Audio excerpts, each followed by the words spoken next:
Warning. Warning. This is not a test. This is not a test.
Drop it.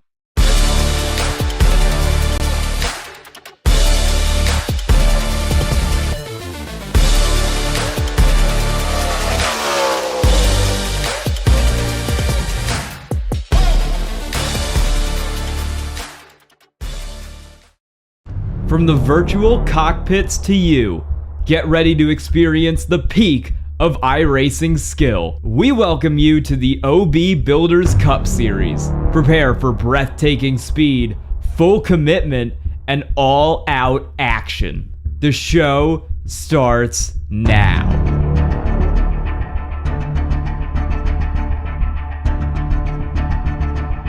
Tonight, we start our countdown to green from Pocono as we look to roar around the Pocono Mountains for tonight's coverage of the OB Builders Cup Series.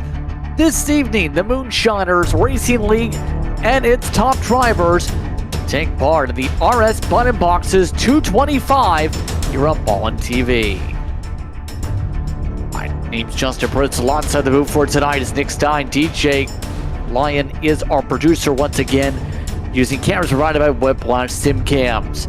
It's great to have you back at the booth for the first time in a while here, Nick, but tonight these drivers are going to be tested by the Pocono Mountains as we continue to roar through the final third of a regular season now. Yes, sir. Good to be back in the booth here. You see, starting our final push to the playoffs all starts here at Pocono.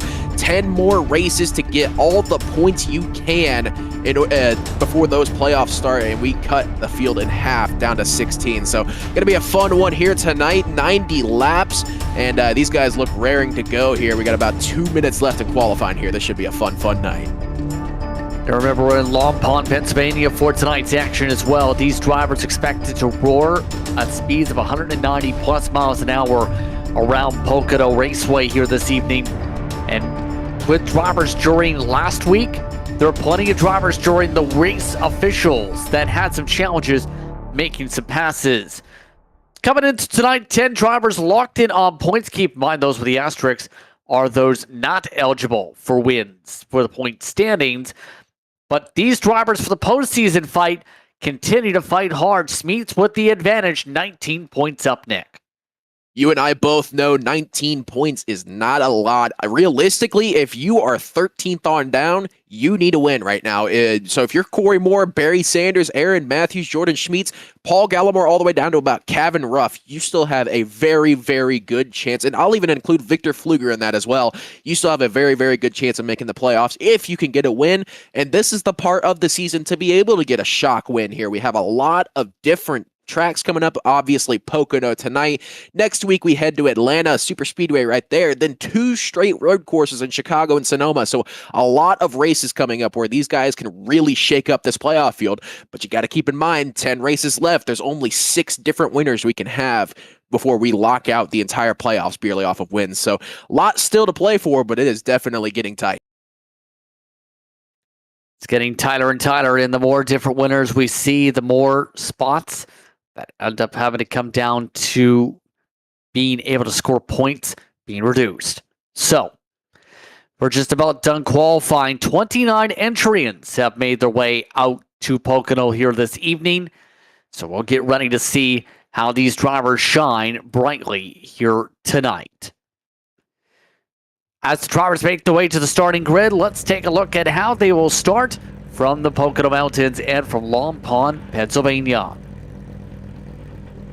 Backhawk starts on the pole tonight. Kyle Holden will start alongside him on the front row.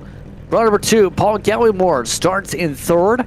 Alex Coffey, bringing out the Van Lilly's machine, will start in the 4th position. Then in the top 5 is Brandon Fennerplace with Tim Wortman Jr. Back in 6th, he was 3/10 off the pole mark. Then it's Barry Sanders with a different look tonight. Then it's Jeffrey Taylor who will shine up from the 8th position. Rounding at your top 10 starting spots, Shane Wyatt and Chris Davis rounds at the top 10, Nick. Starting off in 11th here tonight, the number 16, Jamison Middlemiss, needs a win to get into the playoffs here. He is starting in a very, very good spot. Another one, we've had a couple of wins here from him this season. Sean Rogers in the 44, starting in 12th.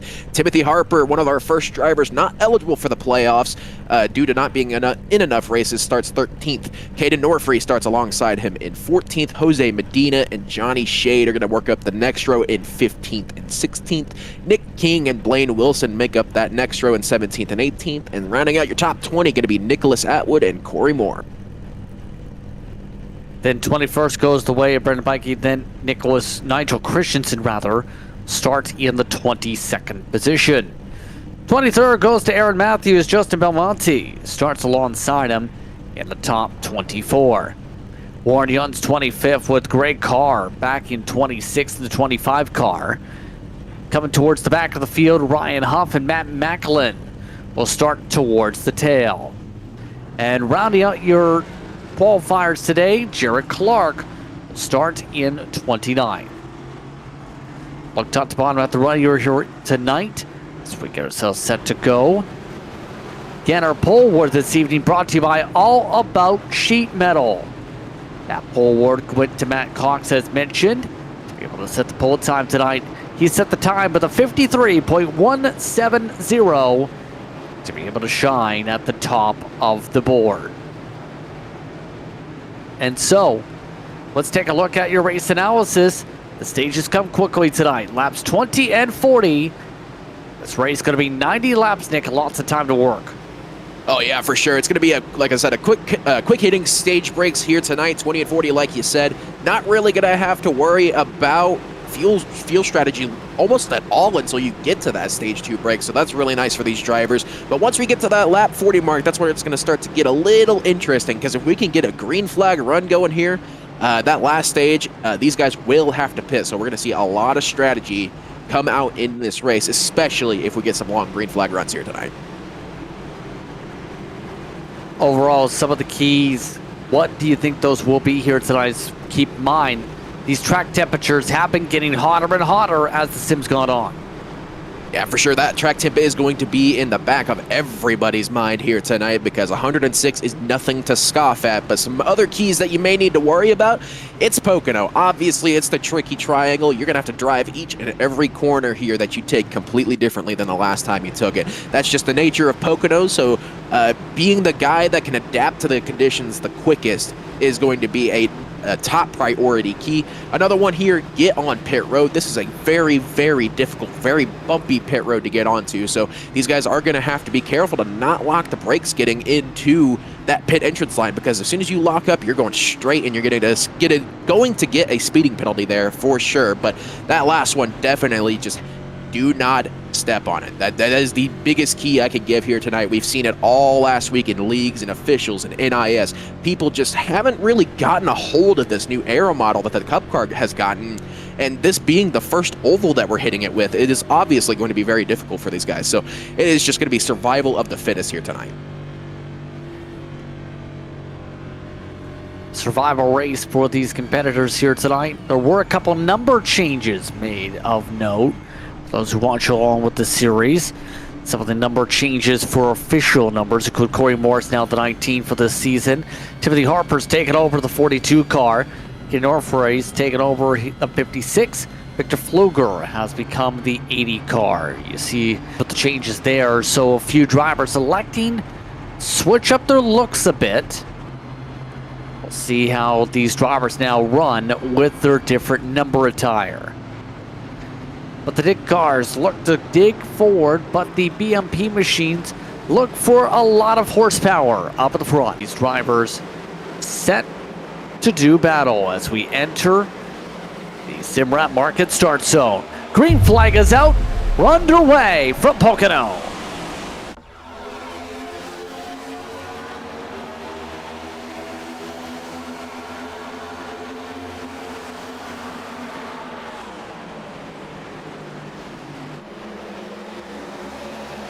Fairly even start already. Starting to see the cold tires playing a huge part in that first corner. A lot of guys dealing with a lot of understeer. Now everyone plays scatter as we head down towards turn 2.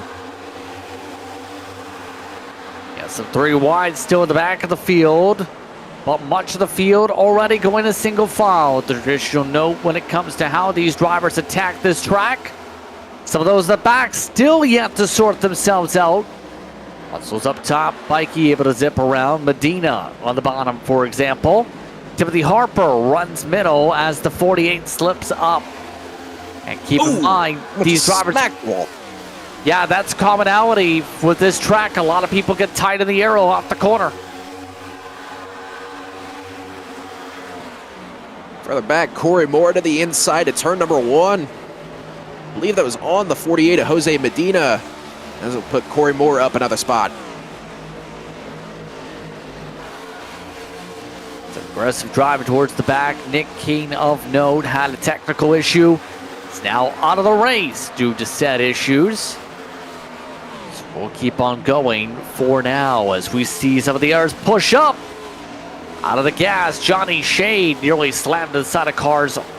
You have to be careful at a turn 2 with how tight you can get. Yeah, turn 2 is the big hot spot for big-time wrecks here at Pocono. It is such a tight corner, and if you try to go side by side, you're going to end up taking a few of them with you. So got to be careful heading into turn 2, but everywhere else is a pretty darn good passing zone here.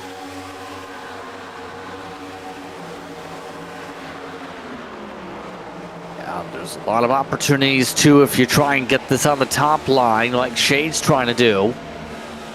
No move made quite yet as they keep on sorting themselves out. So, overall, what's your planning process to try and make some of these moves work? Because it's been talked about this track is hard to pass, and we're seeing already, for the most part, people having difficulty unless there's a mistake like that one. Yeah, the biggest part of tonight easily going to be the tire saving. Tire saving is going to be a huge thing here today. If you can save the tires, then that's going to give you a long-term advantage over some of these guys. I mean, here we see Paul Gallimore up front. He is on the back of Kyle Holden in that second spot right now, but the draft really not that powerful with this new aero model. But as I was saying, it is purely going to be tire saving. If you can save tires, then you're going to have a long-term advantage. We have seen time and time again last week how quickly the tires can wear here. So if you could save those tires, make those moves later on in the run, you're going to be in a really good spot come lap 89.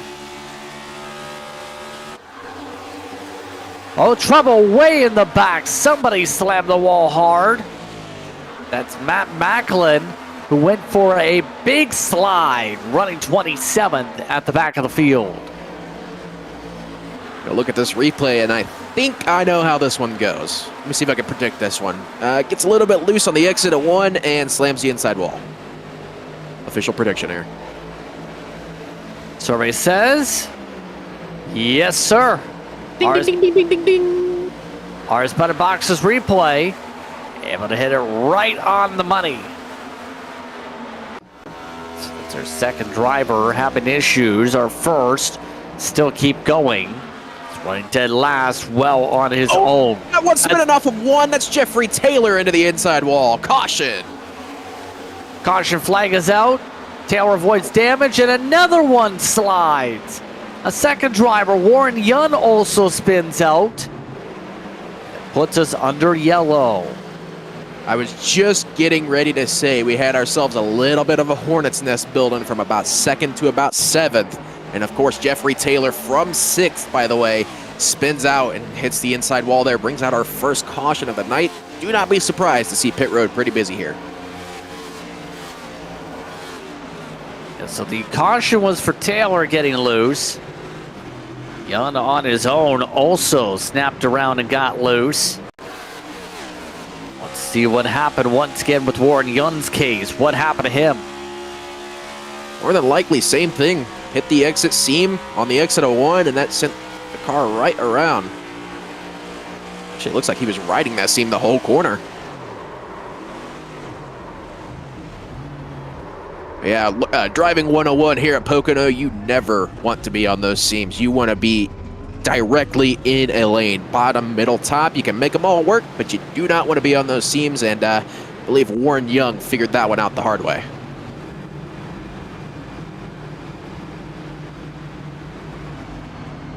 So Matt Cox continuing to lead, by the way. The front 6 didn't really change positions in the early going. Chris Davis gained 3. Brandon Bikey is one of the quickest drivers at the racetrack, though. Already up 10 on his climb to be able to join said rankings, just outside the top 10, coming up to this caution period. Yeah, your entire top 6 remained unchanged other than Jeffrey Taylor there. And, yeah, like you said, Chris Davis up 3. But a couple of the bigger losers we have here, Sean Rogers already down 2. Jamison Middlesmith is down 1. There's a couple of other guys that are down 1 or 2. Not really anyone who's lost a major amount of time unless you consider Jeffrey Taylor and Warren Young to be a part of that. Looks like we do have some takers. Not many. Blaine Wilson does peel in. Justin Belmonte, Ryan Huff, Matt Macklin, Jeffrey Taylor. And you can get away with staying out on older tires for a while here. but we are still early in the run, so not surprised there weren't too many people coming down, as some people do top off on fuel. Yeah, it looks to me for the 18, this is a purely strategy move here, because this is going to put anyone who pits here, this will put everyone onto an alternate strategy. This is going to completely go another way than what everyone else is on, so going to be interested to see how this is going to play out, because this should allow him to make it to the middle of stage 2 without having to pit again. So obviously nobody's going to be really pitting here in stage 1 or stage 2 for that matter under green, but definitely could set him up really, really, really well for that final stage.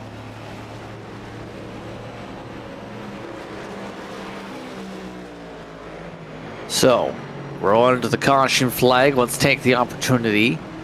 See if we can speak with one of the drivers as we roll under the caution flag. Matt Cox is your current leader. Let's see what he has to say. Matt Cox, you're currently the race leader here at Pocono. How's the car feel right now? The car feels good. Clean air. You know, it's the name of the game. So obviously it's been a battle in terms of being able to sort things out as the night's gone on tonight in general. How do you feel about your ability to try and use the dirty air to your advantage to try and hold back competitors here?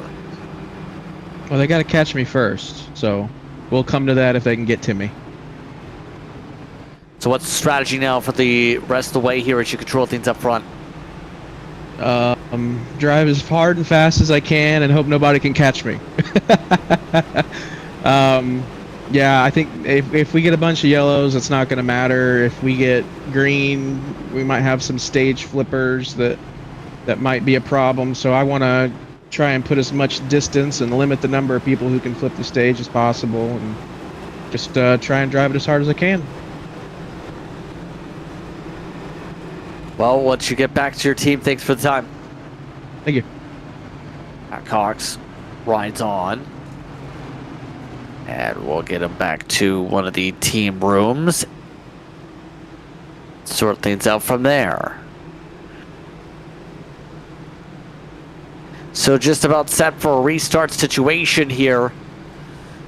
Paul Gallimore in second. Holden, Coffey, Fitter Place, Wortman Jr. the first 3 rows here.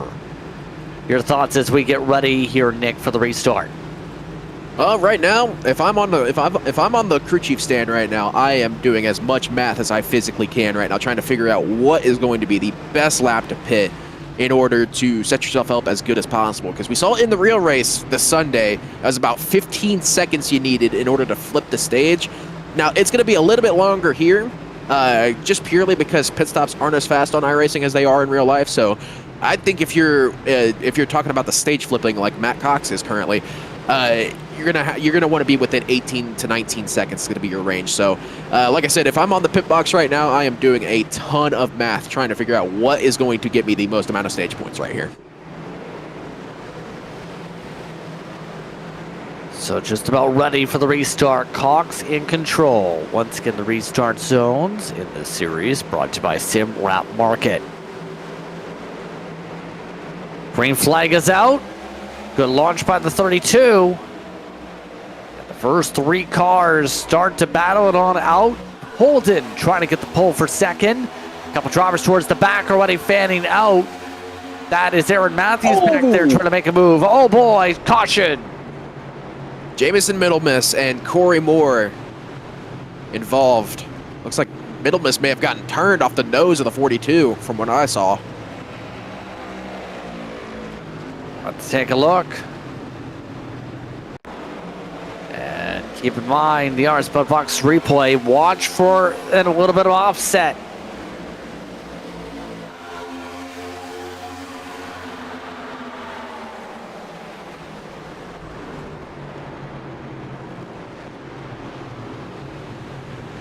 Yeah, almost looked like Middlemiss came off the wall and then tried to come back and hold on. I'm not sure.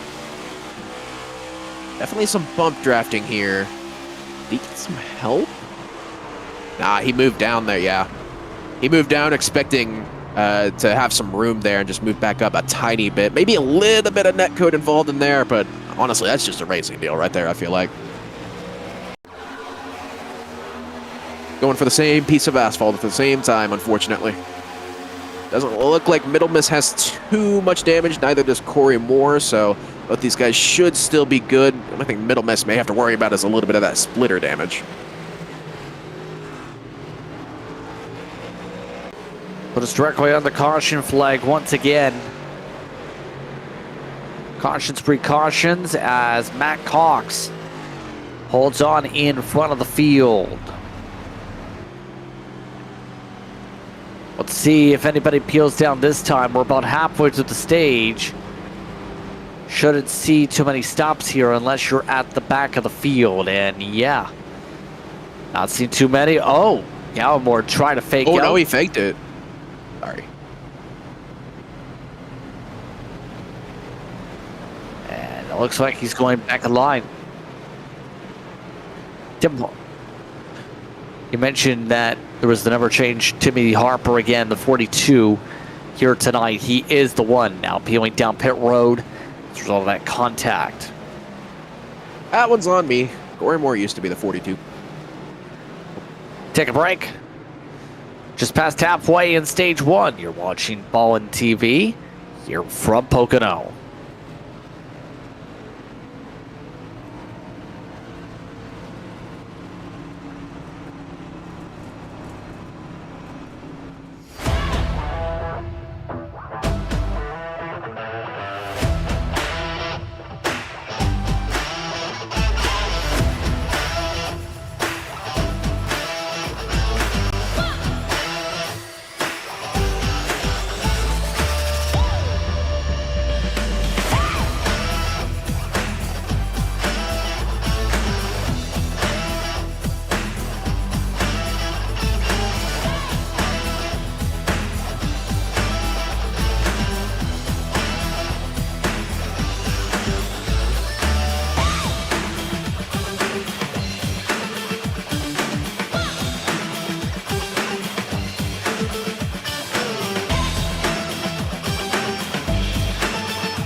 Welcome back to Ballin' TV's coverage of the RS Battle Boxes 225 as we get ready for this restart situation.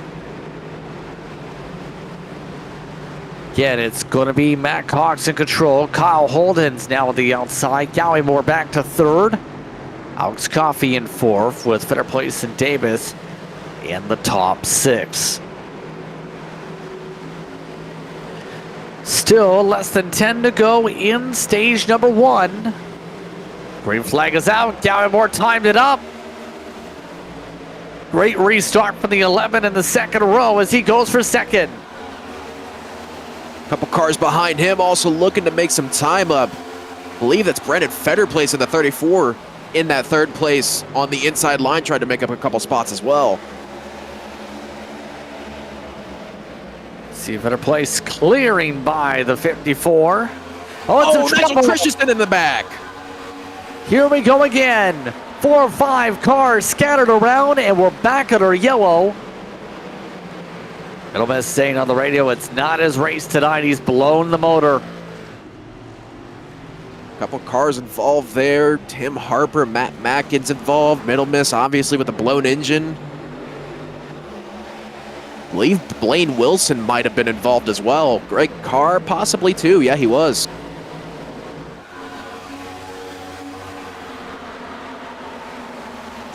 Huge stack ups as a result there.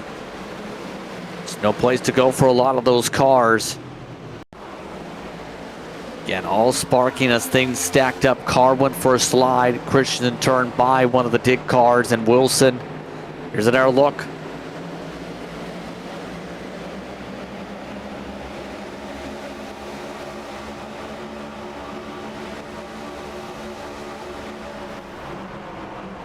Hard hits for a lot of competitors there that are going to cause a lot of damage. A lot of people getting loose out of turn 1. That has been the trend all week. Nick. Apologies about that. Yeah, definitely getting on the seam there. Got Nigel Christensen loose, and unfortunate that just took out a ton of good cars. Middle Miss looked like he might have had a top 10 car here tonight. Unfortunately for him, looks like his night is done. Greg Carr also looked like he had a good car. Didn't look like he got any damage. Tim Harper, though, my goodness. Both those cars are done for sure. Well, Minimus is definitely a meatball flag. The others do not have meatball flags for the contact. Oof. Yeah, just turn around the 42 on the way. Macklin, I believe, took an air slam to the front nose in the midst of that. That right there is another wreck where you're saying, thank goodness this is him, because that one would have hurt.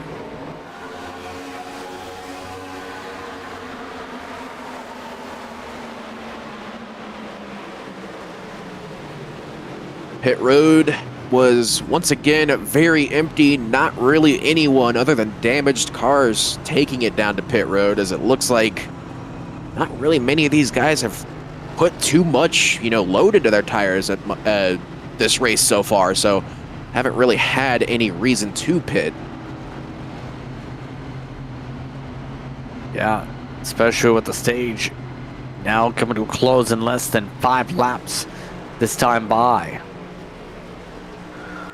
So a lot of these competitors just checking on their cars here. It looks like Ryan Hoffman still spending some extra time here in the pit lane. Jared Clark, they got a lot of repairs done to the Flintstones machine. So you see the smoke just pouring out from Middle Miss's car. That car is toast. There's another car right behind him, and Tim Harper, that car is also toast. There's a lot of cars that have unfortunately had some quick ends to their race here tonight. Doesn't look like anyone has officially retired other than Nick King, but do not be surprised if we have a couple more joining that list here soon.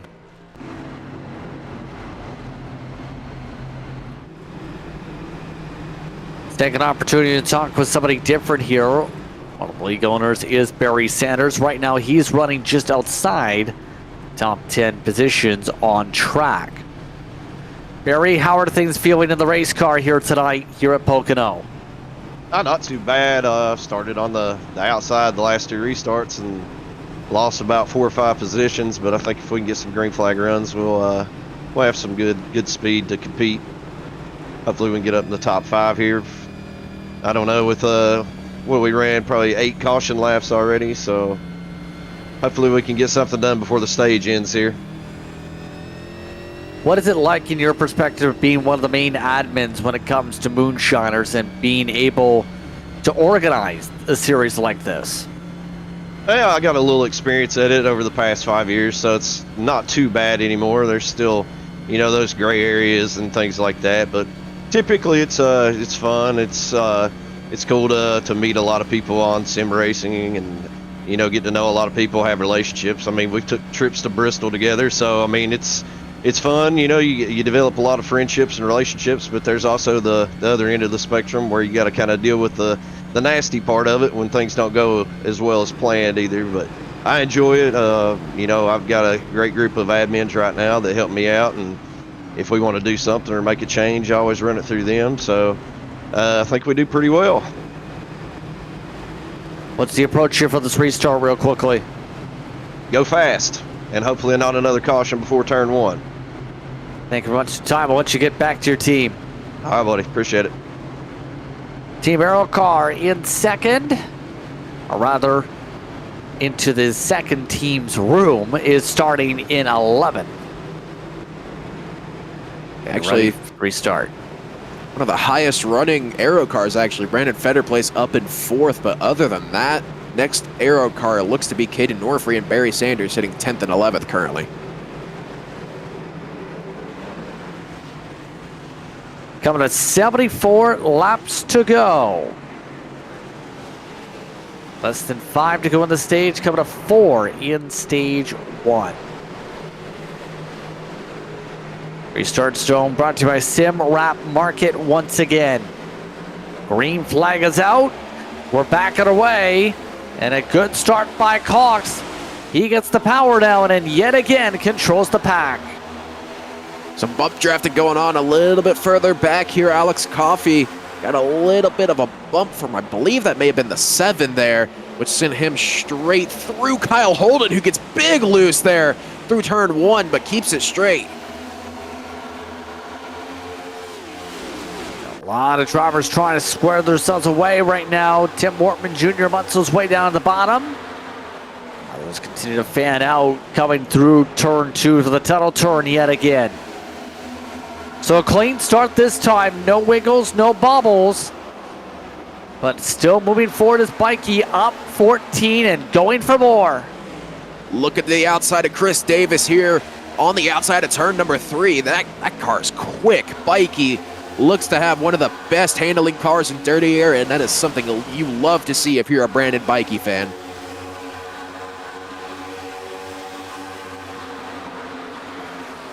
Yeah, right now he's just rolling up on the top line. Of note, Matt Macklin, now officially out of the race, has just parked it for the night. Second DNF this evening, 26 still running. Oh wow, Coffey tries to slip his way to third, does. Good move by Coffey.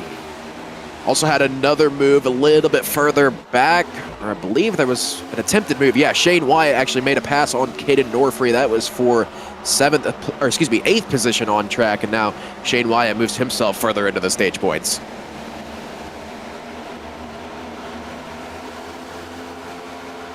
Yeah, some of the BMP machines able to move forward. Right now, the highest running of those who pit, by the way, 15th so far in this race. Sean Rogers, the one in focus.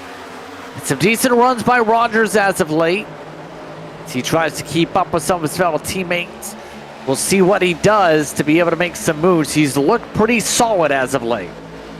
Sean Rogers, one of those 10 drivers locked in with a win, won Martinsville earlier this year amid a little bit of controversy, but he was cleared of any wrongdoing, but he has nothing to gain by racing pretty hard here, but he still wants those stage points to give himself that advantage come playoffs time.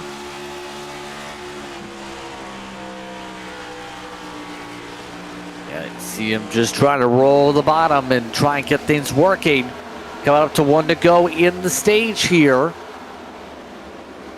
1 lap to go in stage 1 already. Matt Cox well in command. He's looked very good. He's looked very dominant. No one's been able to keep up with him, let alone make a pass. Gallimore's been right on that rear bumper, though. Alex Coffey is sitting there just resting on his laurels right now, waiting for the right moment, but we're coming up to the end of stage 1 here.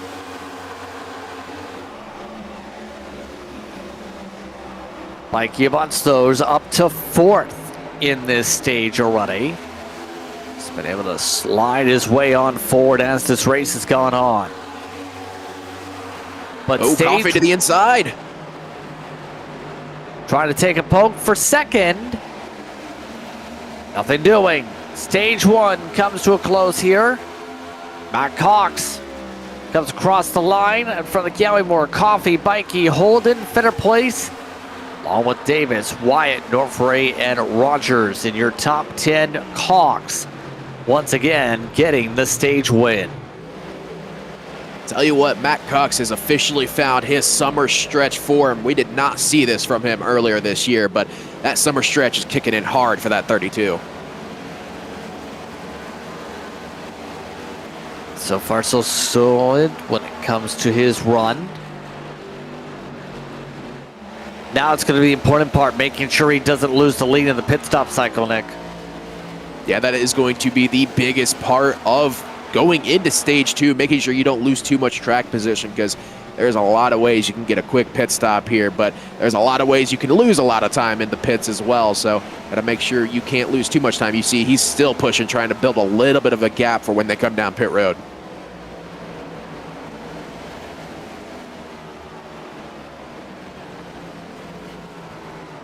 Also up for the pace car once again here. May see some drivers flip the stage here because the fuel run's going to be longer than the stages here tonight. A lot of drivers like Corey Moore, Blaine Wilson have an opportunity here, Nick, to be able to stay out and take over this lead and be able to see if they can stick with just a couple laps on their tires. Yeah, that's the one good thing about this current tire model is just a couple of laps on the tires not really going to hurt too much. It's when you start getting to about 5 or 6 laps when you're really starting to get the heat in the tires. That's when you start to think about, do I want to actually pit here? So definitely a very good opportunity for these guys to come up here, lead some laps, and maybe get a stage win out of it with the clean air. Who knows? But basically everyone should be coming down pit road if you haven't already pitted.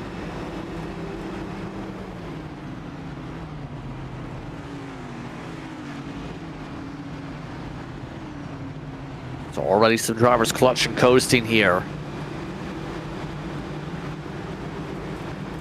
And for those keeping track, right now BMP controlling the top 4 spots on the running order, centering on the racetrack. Yeah, the only person splitting up a BMP 1, 2, 3, 4 is Alex Coffey in that 54. Oh, look at that. Matt Cox staying out. Oh. Yeah, he is left out to dry. Sean Rogers second. As expected, Moore, Wilson, and a couple others from the dig entries staying out. But Cox saying, I don't need tires right now. Interestingly enough, after 22 laps on the run so far, including these pace laps, we'll see if that works out as the rest of the field comes on down and takes some sets. All right, you're going to have to give me a moment. I'm going to go into super math mode for a second, but I believe Matt Cox may try to flip stage 2. I think that's the plan here because he knows these guys behind him are trying to flip the stage. So he's trying to fight that, stay out here, and flip stage 2 so he has really good track position to start stage 3. I actually like this play here from Matt Cox. Very, very heads up, very smart play here. Take the time loss now and avoid it later.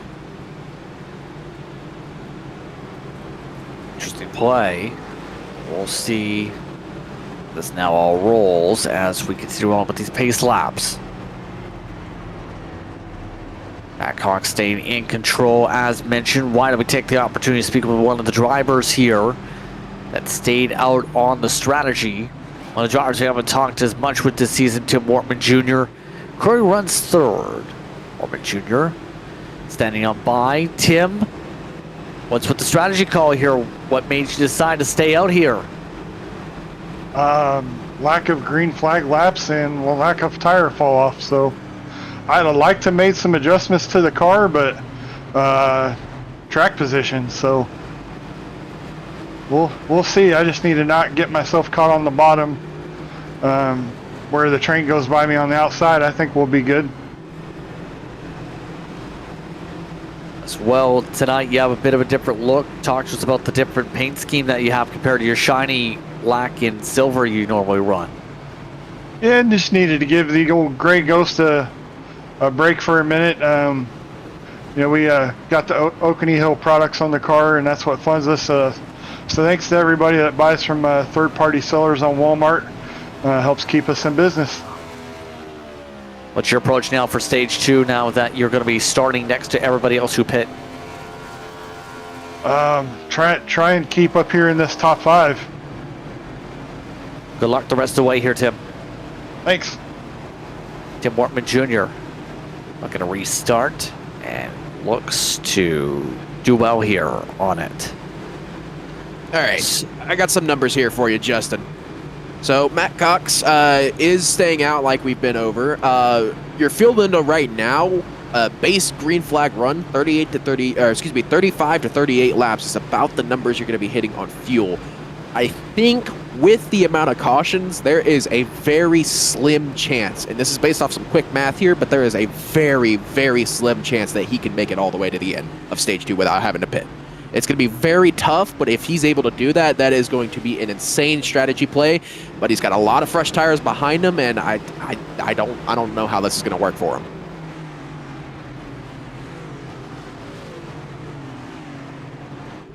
Seen not too much fall off in general, a little tiny bit, but not dramatic like you would see at 1.5 miles.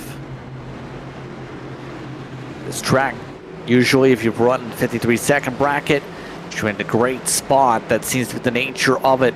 Just a lot of tire percentage goes away. Simrat market restart zone coming up.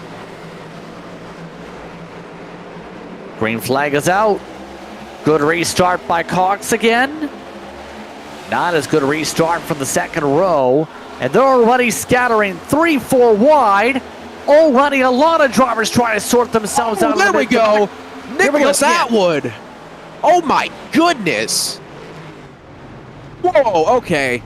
Yeah, we're going to need to get a look at that. I don't know what just happened. I just saw Nicholas Atwood go directly to the inside wall. Timothy Harper also just broke an axle from that.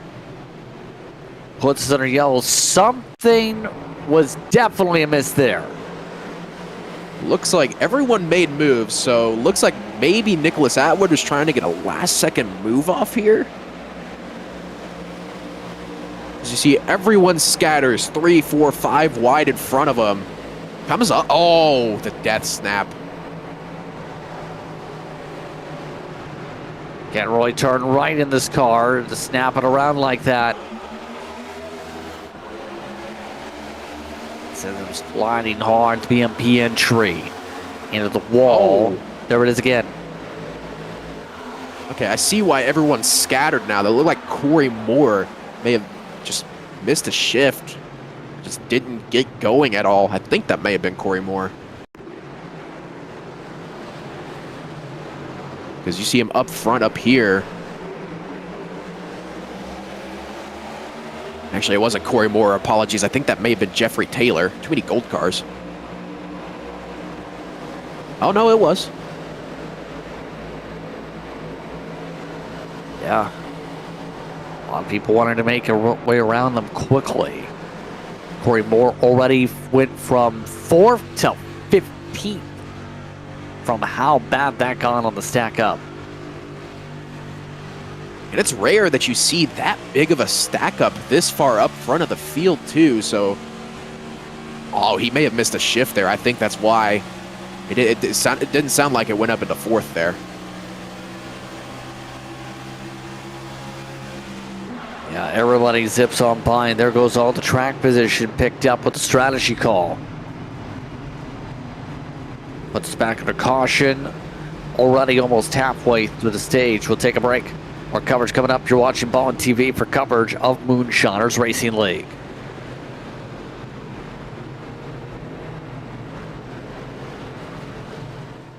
Racing isn't easy, but experiencing it is. iRacing puts you in the driver's seat with the industry's leading sim racing game. Drive on laser scan replicas of the greatest racing circuits from around the world. both go head-to-head against other drivers chosen by skill-based matchmaking to ensure competitive racing at every level. Compete across all your favorite series. In officially licensed cars, engineered to deliver the most accurate driving experience possible.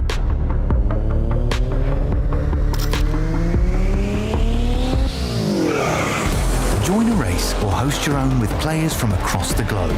Race against the computer or in a league with friends. Feel the thrill behind the wheel. Visit iRacing.com. When you want to be the best, you can't settle for the rest. For anything on iRacing, there's just one name you need, Mocono. With the launch of Mocono Entertainment and Mocono Competizone alongside Mocono Setup Shop, we now provide the best of the best in setups, paint schemes, coaching, broadcasting, and event organization. With cars across all 4 license classes, we have what you need to hit the track with confidence. Grab a subscription and save money while going fast at MoconoSetupShop.com/subscriptions. And remember, at Mocono Setup Shop, there are setups, but your victories.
Welcome back to tonight's coverage of Moonshiners.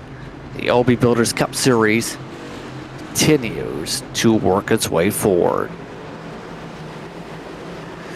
Once again, it's Mac Hawks and Sean Rogers now at the front of the field. Tim Wortman Jr. remaining up front. The first on tires now is Blaine Wilson. Sim Wrap Market restart zone. Green flag is out. Back underway. And a clean start for Cox yet again, already moving to the high side. A lot cleaner of a restart already here. Not really as much scatter as we saw in that last one, but down into turn 1. Already seen some stagnation for some of the drivers as they make their way through the corner. No troubles, no issues. Make that troubles hard of the field. Somebody slammed the wall. I believe that was Johnny Shea trying to clear on by the 9. As Gallimore too had to go all the way down to the inside wall. Oh, we got spinning here in turn 2. Not exactly sure who that is. 45, that is Johnny Shade. Also thought about spinning there in turn 2, but keeps everything straight. Back to this absolute hornet's nest here. 3 wide through turn 3. Absolute scattering. A lot of these drivers 3 wide were just involved in that contact. Shane Wyatt's right front has been outright demolished. Someone to the middle, Brandon Bikey trying to make a hardy cut through the middle of this pack, getting a little bit loose. 4 wide for a second through turn 1 there. Just not very often that you see that, but Pocono is the one place you can make 4 wide into a corner work.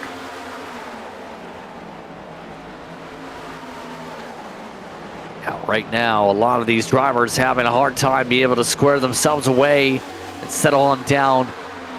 Top 6 now have broken away for the rest of the pack by almost 2 seconds here, Nick. Yeah, that entire situation, I guess is a good way to put it, really split this field up. Now Gallimore has caught back up to the back of this lead pack, but as you said, still about 2 seconds back to the next car, Kyle Holden, in 7th. So, and here's a little interesting fact for you. Matt Cox is still one of the fastest cars on track. Yeah, and more trouble in the back of the field. Someone went for a slide, brings their caution. Warren Young is the one who goes for the slide into the wall. No damage, it looks like, though. Got very lucky with just a light tap to the wall there at the end. Never mind, that thing looks to be crabbing a little bit. He may have had to hit the wall again somewhere. Take a look at the RS Button Box's replay. Second time he's got to loose out of the corner. Oh my goodness, who was that? Caught Jose air Medina. and then hit. Caught actual air there and hit the wall while in the air. How many times have you seen that on iRacing?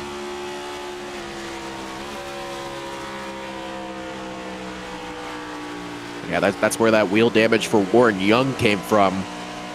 I noticed that car was crabbing just a little bit. You see here, catches the air and then hits that inside wall.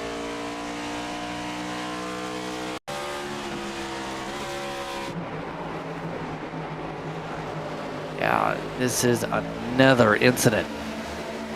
Puts us under the caution flag. Medina avoiding the first big boom, but the bump's taking him for a bigger one. To the wall. Still no new retirements. Your last retirement was Matt Mackin. So as of now, there are still 26 cars running right now. Actually, make that 25. The other 2 are on pit road. The other 2 that are still in the race are Timothy Harper in the 42 and Jamison Middlemiss in the 16. Both of those guys are on pit road getting repairs done. But they are all multiple laps down.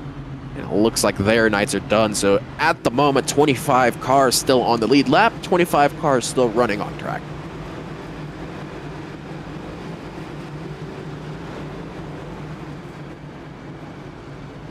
So here we go for pit stops. Wyatt, Norfray, Taylor, Medina. All Munsters coming into the pit lane for service. Less than 10 to go in the stage here. Interesting enough, just now Nick King has settled in from the technical issues, but has not entered the race yet. So we'll see.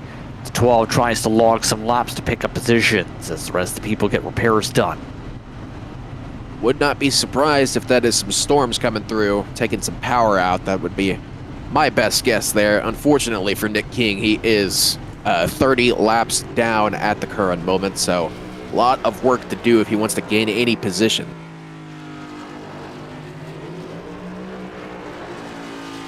Looks like Wyatt's done the repairs in terms of the service. So the error is going to take a little bit longer, more than 40 seconds. The repairs completed on their cars. So let's take the opportunity to speak with somebody here. Alex Coffey puts himself as the highest running of those of the tires. Alex, right now up to the 4th spot here. How would you describe the night so far? It's just a lot of pacing so far. I mean, it's really hard to get a run on somebody with dirty air, no matter the tire difference. So, kind of just been stuck where I'm at for the most part. So, how are you going to find your way to get yourself unstuck here? You just gotta, when you do get a run or get in range of somebody, you just gotta get aggressive and try to power through the dirty air and find some speed somewhere. It's tough. So, well, restarts are important. First lap's important, and once you get settled in, you're pretty much staying there unless you just drop the wheels off of it, and then you risk wadding it up. So, once you get back to it, thank you very much for your time here. yes, sir. I appreciate it. Alex Coffey ready to get to the wheel here. As Warren Young picks up an EOL penalty. Still trying to catch up to the rest of the field. Everybody else gets themselves set for the restart. So it's Cox, Rogers, Wortman Jr., Coffey, Wilson, Gallimore, Holden, Moore, Mikey, and Sanders. Now your top 10 here, as it's been difficult to pass the leaders so far. Cox has led them all so far. And at the current rate, based on my math, he should be able to make it to the end of stage 2 here with very little troubles now. And it's looking a lot more likely that Matt Cox is going to be able to sweep the stages without hitting, as dumb as that sounds.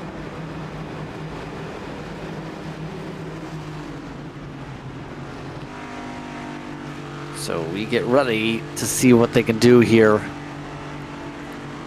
And that's the tough thing about this track. Track position is so important. If you want any opportunities, you have to do anything you can to get it. Right now it's working out well for those who stayed out here. The rate things are going, they might be able to hold firm. So let's find out. This goes less than 10 in the stage left to go. Laps, should say. Sim Rat Market restart zone.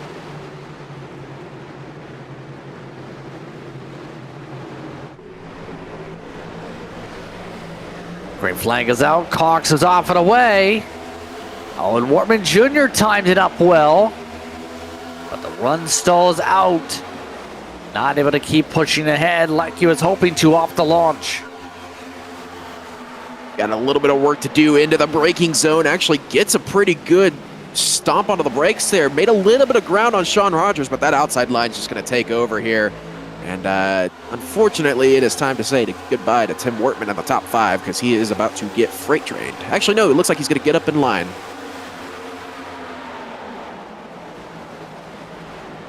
Settle back down amongst the top 5 or so. Wilson and Mikey starting to scrap it out a little bit. Mikey, though, he's been rolling the top all race. Rolls the top once again to move up a spot. Now looks to get to work on his teammate, who's very loose. Instead, likes to push him. Had a car on the wall there, further back in the field, but still Blaine Wilson pushing Mikey, who's pushing Gallimore. And now they're starting to catch up to the back of Tim Wortman Jr. here. Still Matt Cox up front, but Sean Rogers, he's starting to pull him in a little bit. Starting to get a little bit closer up there.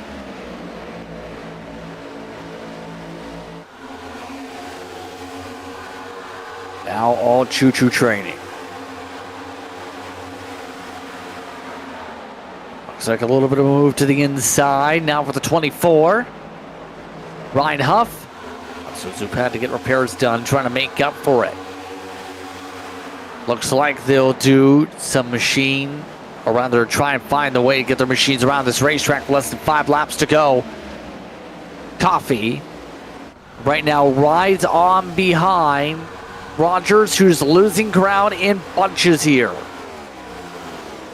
Yeah, it looks like Sean Rogers may have fallen off just a little bit. Matt Cox on 36 lap old tires just sets the fastest lap of the race so far. 53.142 for that number 32. So unfortunately, I think he's starting to take a little bit of confidence out of these guys right now. On more troubles yet again. Jarrett Clark yet again taking an excursion. And now he is slow all of a sudden. Just of note, Nick Kane, we mentioned him just joining into the session. He's 32 laps down with front nose damage in the race. So he is back running after spending several moments on the racetrack. He crashed the car on his first lap back in the race and had to go down pit road for repairs. And here comes Tim Wortman Jr. down pit road looking to flip the stage himself.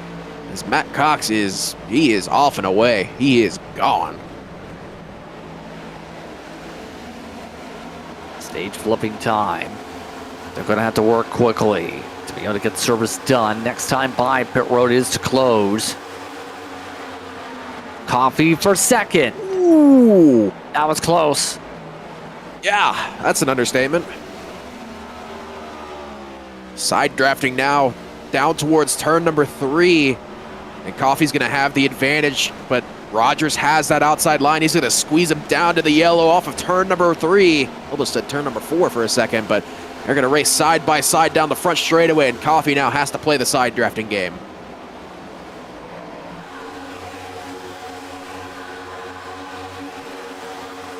Once again, how about near dooring each other?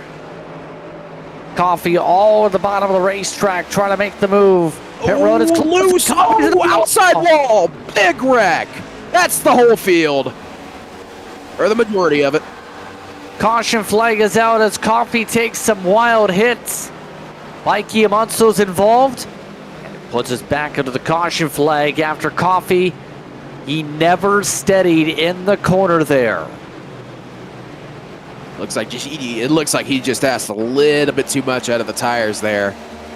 Unfortunate. Yeah, he was already loose before he even hit the seam. That's just, yeah, asking too much of the tires. Gallimore's involved. Bikey involved. Holden with the big hit there. Lane Wilson as well. Barry Sanders. Anyone else?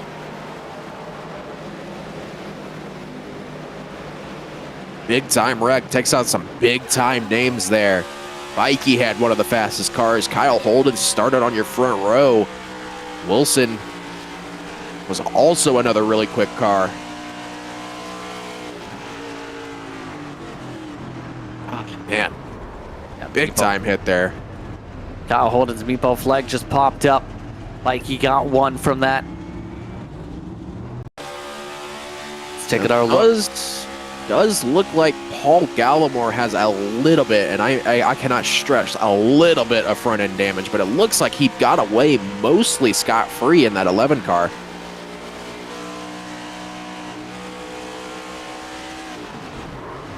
Oh my goodness, nowhere to go for Bikey either. All right, slammed into there. And that did end the stage, so Matt Cox does manage to sweep the stages without pitting at all. So stayed out for 40 laps. Granted, a lot of that was under caution, but he was able to stay out for 40 laps, not have to do a pit stop, and now he has got 2 extra sets of tires compared to the rest of the field.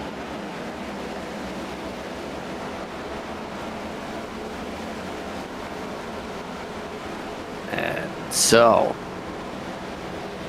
let's put ourselves under caution. Cox, Rogers, Gallimore, Huff, Davis. Munsos to get through, you'll see on board in the top 5 more. Fetter Place, Matthews, Almonte Christensen. Your top 10. How did Davis sneak his way through to get a top 5 in the stage? Is running near 10. Top of the yellow flag. Just drove right on past all the wrecked race cars. Only people to stay out under this last caution were the people that flipped the stage, that being Shane Wyatt, Caden Norfrey, and Tim Wortman Jr. Everybody else came down pit road. Oh, hold on. Coffey just got nearly turned under caution. Mikey and Coffey started trading paint for some reason. Started dooring each other coming to the pit road, and Coffey was nearly turned by the 27. Mikey's now parked it for the night. But tempers overflowing for a lot of these drivers here as pit road service is complete for some. Gonna look at, oh, what the heck? Oh. Not happy that there was the incident? That's about the only thing I can think of as to why they would be mad at each other, because the only other reason would Mikey being mad at Coffey for getting loose like that, but I mean, yeah, that one's an interesting one. I'm not 100% sure about that.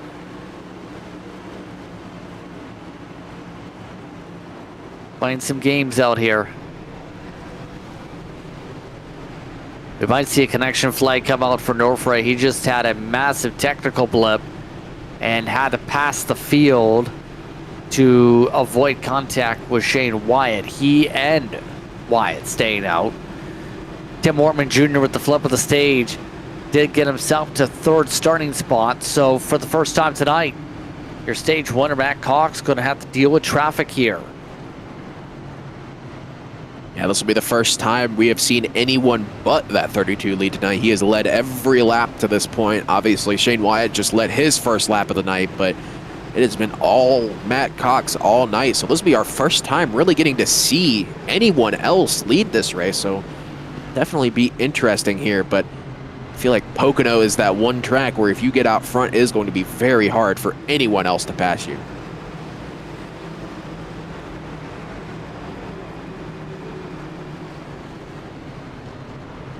Against Wyatt, Norfray, Wortman Jr., Cox, Gatley, Huff, Davis, Belmonte, Moore, and Matthews are all amongst the top 10.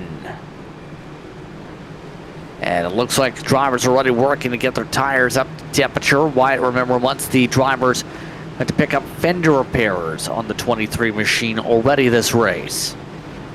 Norfray, he was on the strategy, 42 seconds of damage repair. 48 laps to work with. That's the distance to go here in this one when we get to the stripe.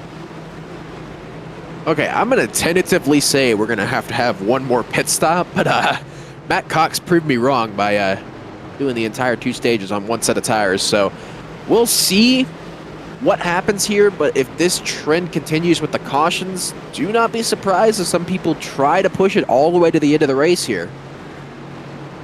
I don't think it's possible, but like I said, I got proven wrong pretty quickly earlier.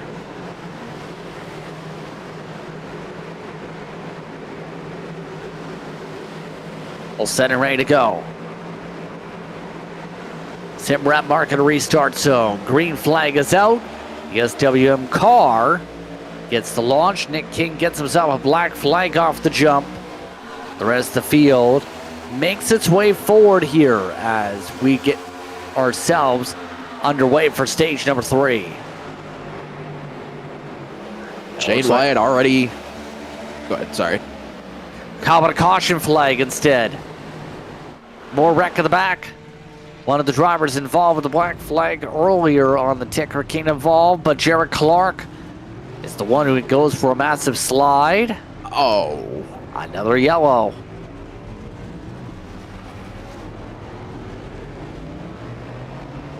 Interested to see what this one's for. Oh, he had some help.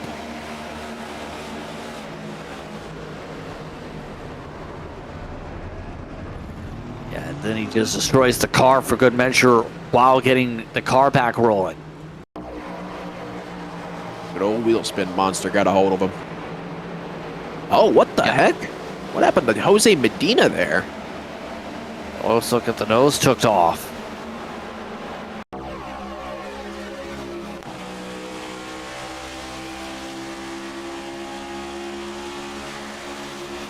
And right here.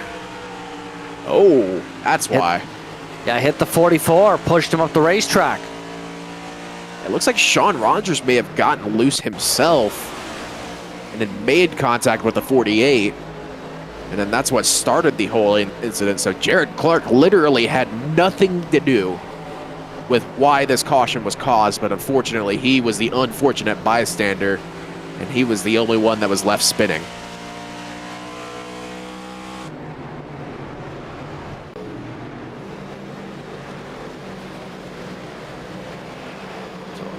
Let's take a commercial break. Under caution, here from Pocono. Shane Wyatt leads. The RS Button Box is 225 from Pocono.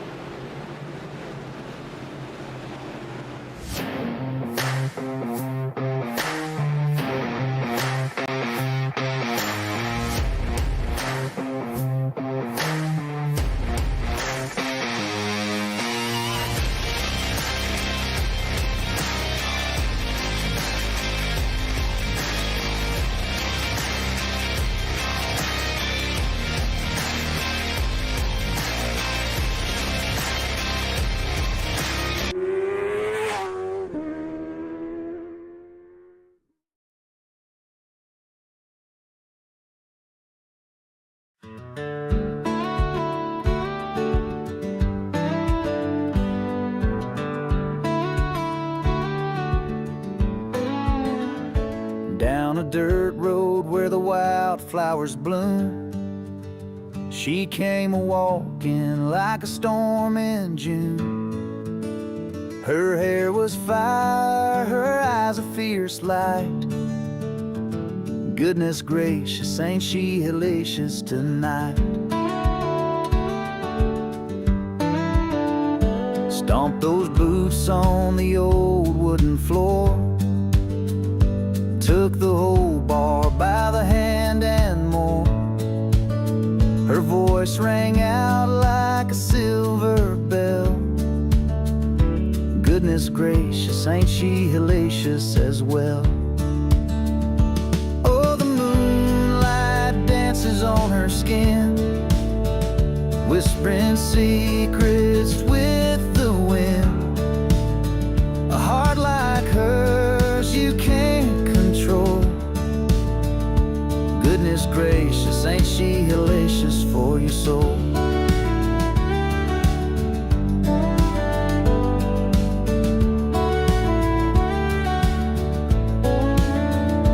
In the twilight she casts a spell.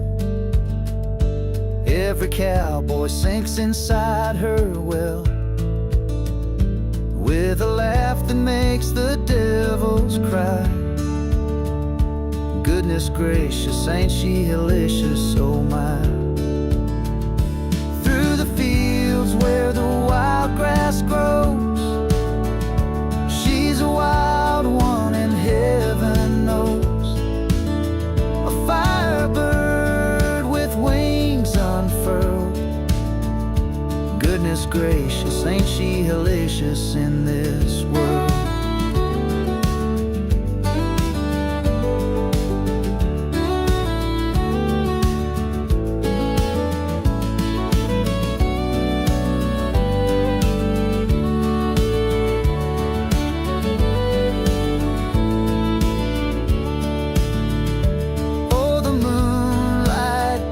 On her skin, whispering secrets with the wind. A heart like hers you can't control. Goodness gracious, ain't she hellacious for your soul?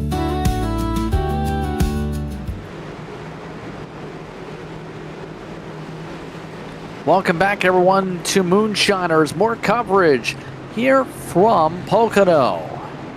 Shane Wyatt continues to lead. Tim Wortman Jr. is now up to second for the SimRap Market Restart Zone. Wortman Jr. now the highest out of those who have pit so far on Equal Strategy. And he is way far back. Inside line, well more timed up. Green flag is out. Those who are trying to stay up front from Dig go 1-2 up front. Gallimore jumps to third. Gallimore to the inside here, has to protect that outside line from Tim Wortman Jr. here. But don't look now, here comes your previous race leader in the 32 of Matt Cox. He's working his way up, he's back up to 5th already. Yeah, still has to pass by the cars though. That's a tough thing. A little bit of a moment there. And we have a caution. I believe that was in turn 2, if I'm not mistaken. Johnny Shade sent it hard. It goes even harder into the wall. Greg Carr also gets collected.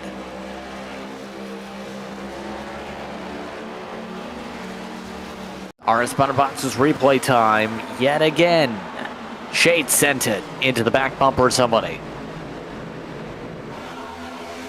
Big hit there for Greg Carr. Johnny Shade with a ton of rear end damage there.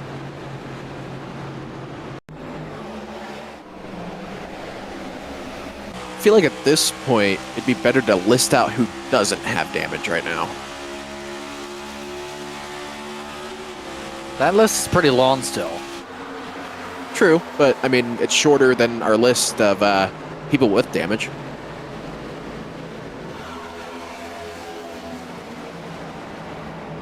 Stack up after stack up. Seeing what happened from Sanders' point of view, I believe he was the one hit from behind. Yeah, he was. Shade just gets a little bit too hard on the brakes here, is what it looks like.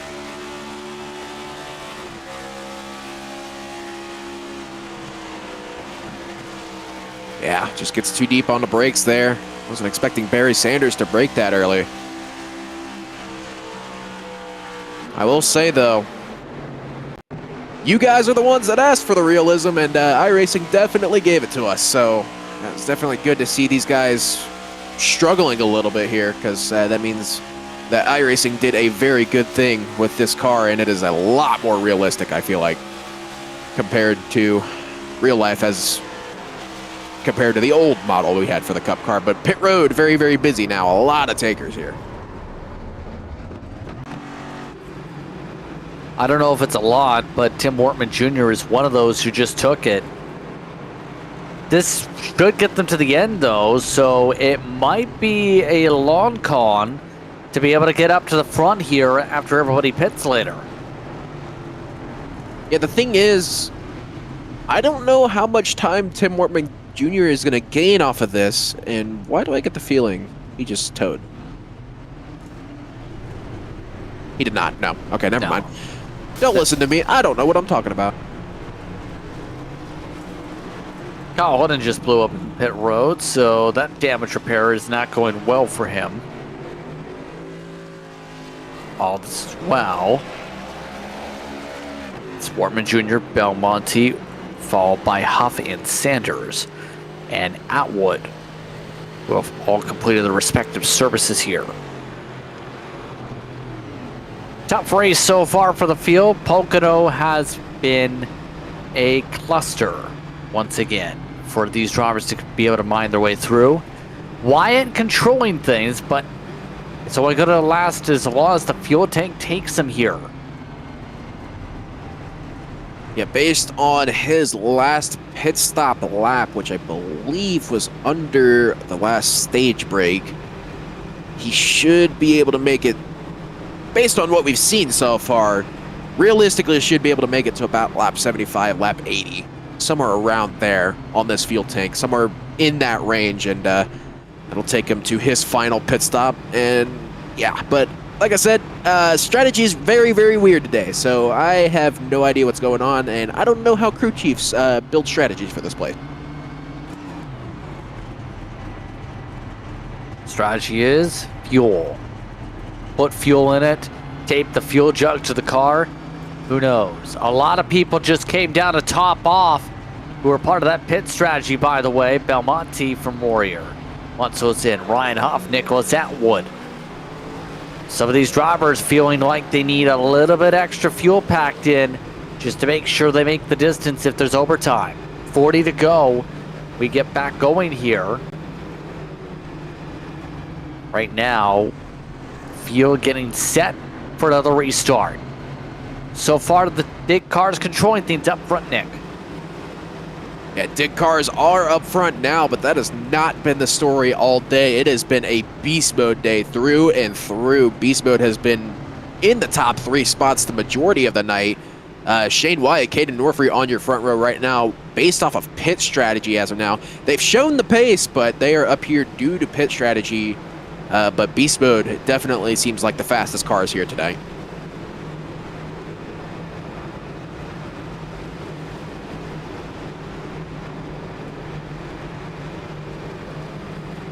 Now we get set for a fun restart.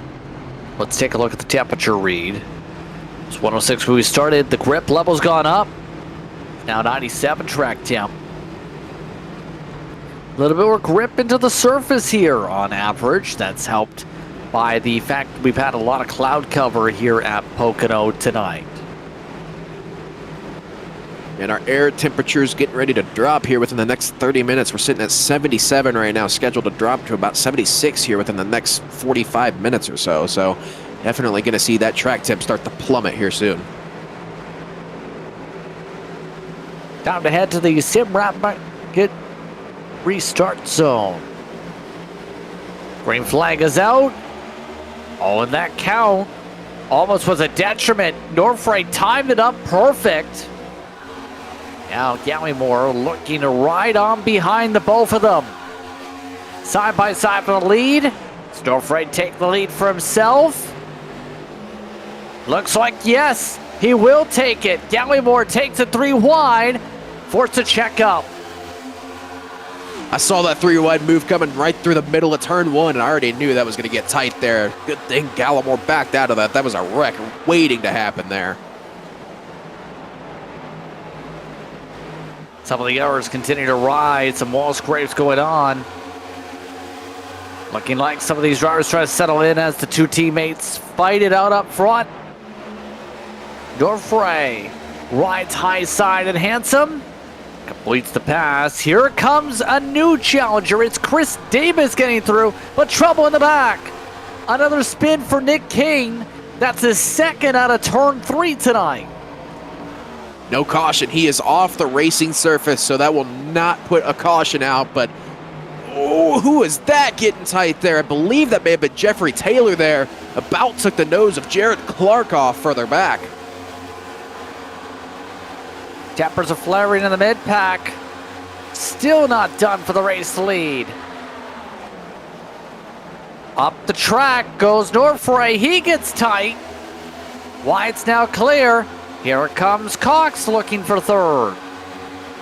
To the inside of the 74 of Chris Davis, makes that move pretty easily. Actually gets a nose to the inside of the 56 of Norfrey as well.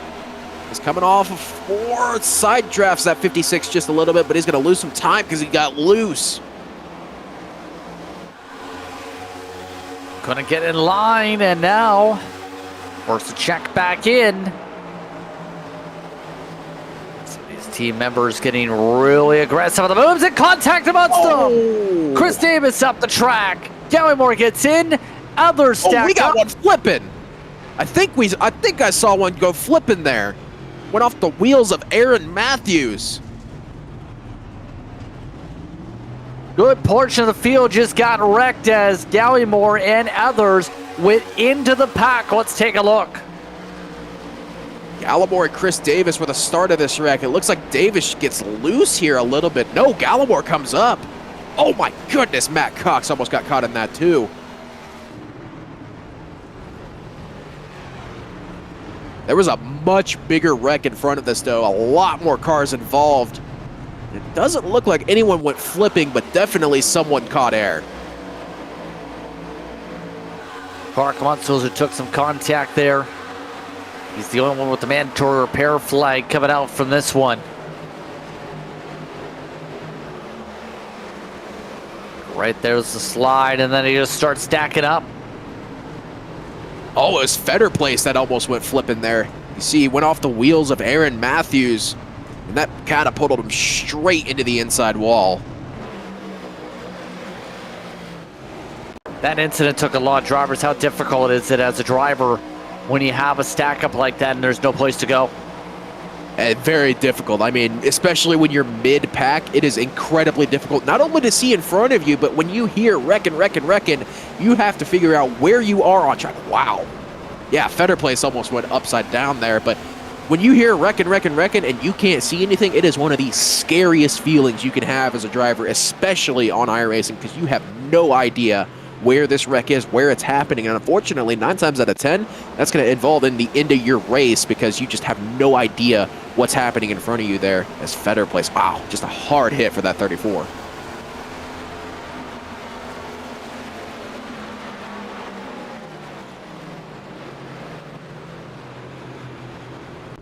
So it puts us back under yellow, a huge incident.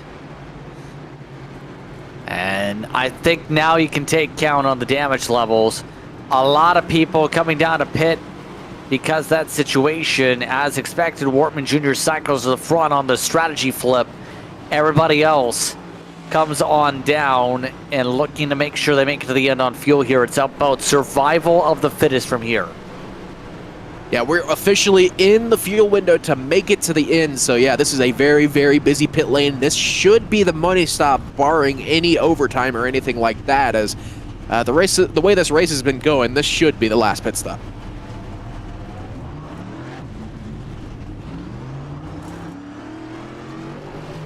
Off and away, no issues.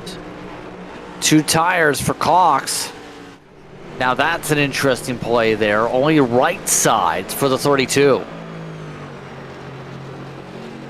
Okay, I'm going to question the call, but I know he's proven me wrong in the past, especially here tonight, but I don't know if I like that call.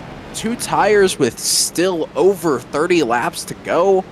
I mean, yeah, he managed to make an entire set last 40 laps purely off of fuel strategy, but I mean, it could work. It could work. I don't like it, though. Definitely do not like this call from Matt Cox.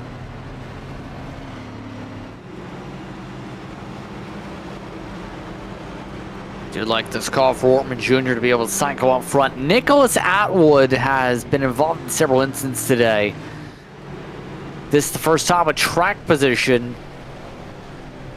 I don't know how this is going to work for somebody that's had horrific luck here at Pocono so far, like the 91.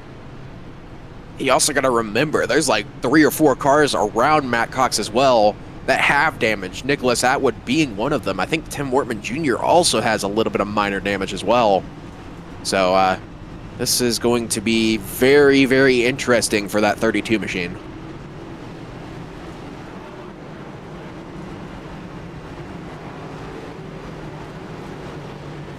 So 1 to go signal. And the strategy roulette spits the 83 up in the front. Yeehaw indeed, like the car says. And I love the comment over the radio. Words of wisdom. I think you just heard what I just heard too. Yeah, Nick King goes, I thought this was Pocono, not Martinsville. Aren't they the same thing? Just a couple minor differences in the 2 tracks. Just a couple minor ones. You could turn a paperclip into a triangle. You could, but considering the fact that Martinsville could literally fit on this entire backstretch multiple times, yeah, there's a couple minor differences there.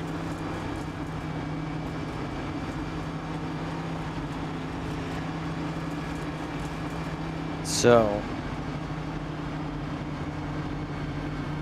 we'll see how chaotic this gets now. Chris Davis got a yellow penalty this caution period. He's outright demolished, and there are still cars on the front straightaway trying to catch up to the rest of the field. That's how scattered they are. This upcoming restart. We still have 34 to go at the stripe.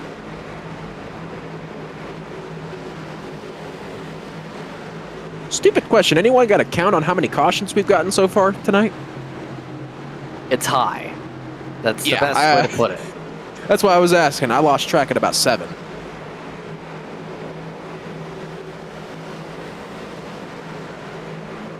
Simrap Market restart zone. Green flag is out. We're back on our way, and Matt Cox is looking for the lead. All with the back of the 83. He goes to the point. Looks to make the move. Now to take this lead as Rogers has issues off the start. Cox to the inside here. There goes Nicholas Atwood spinning to the outside of turn 2. He is around, and that is going to bring a caution, but Matt Cox gets the lead coming off of turn number 1, crucially for that number 32. Back under yellow. More mandatory repairs. Chris Davis. And it's just not been Atwood's night. No other way to put it. And Rogers just parked it.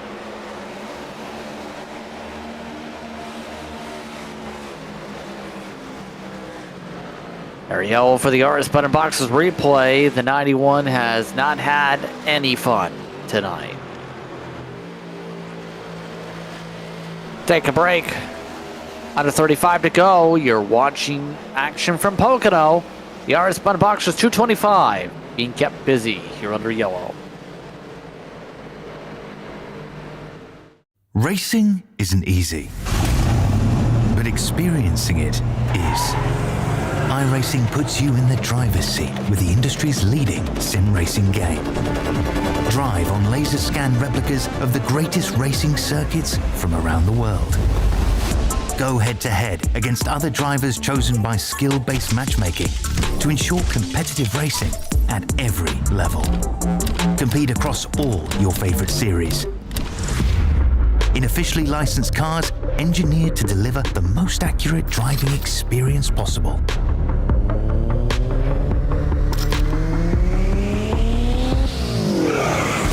Join a race or host your own with players from across the globe. Race against the computer or in a league with friends. Feel the thrill behind the wheel. Visit iRacing.com.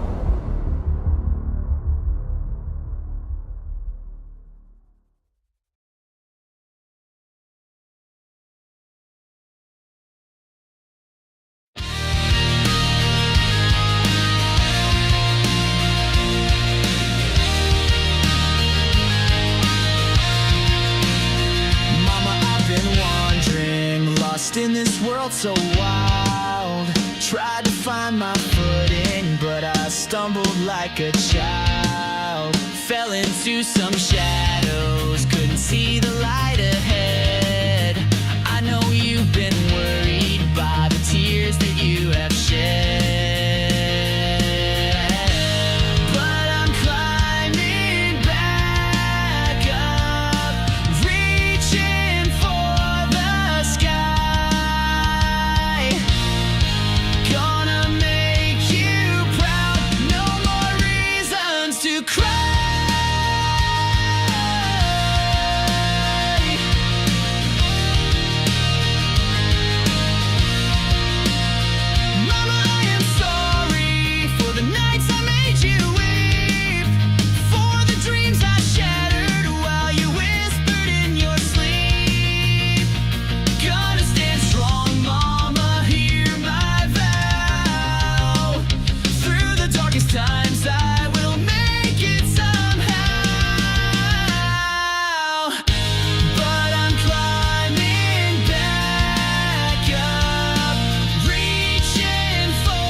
Mended right. The storms may have tried to break me, but I found my guiding light. Every step I take from here is for you and all your grace. I'll keep you in my prayers, Mama, as I find my rightful place. So hold your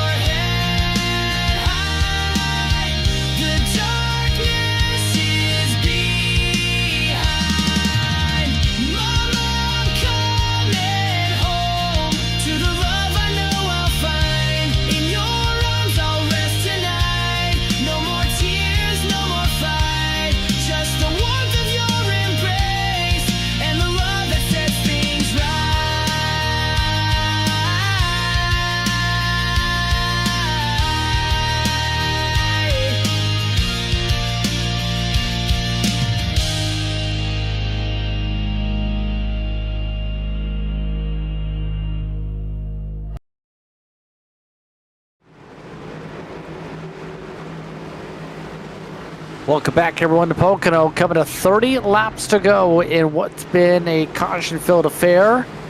Matt Cox took the lead with the scoring loops. Looks like he's chosen the outside for this restart. Tim Wortman Jr. starting to the inside. North Frank, Christensen, Wyatt, and Huff. Moore and Shade, Sanders and Medina. The way things look amongst your top 10.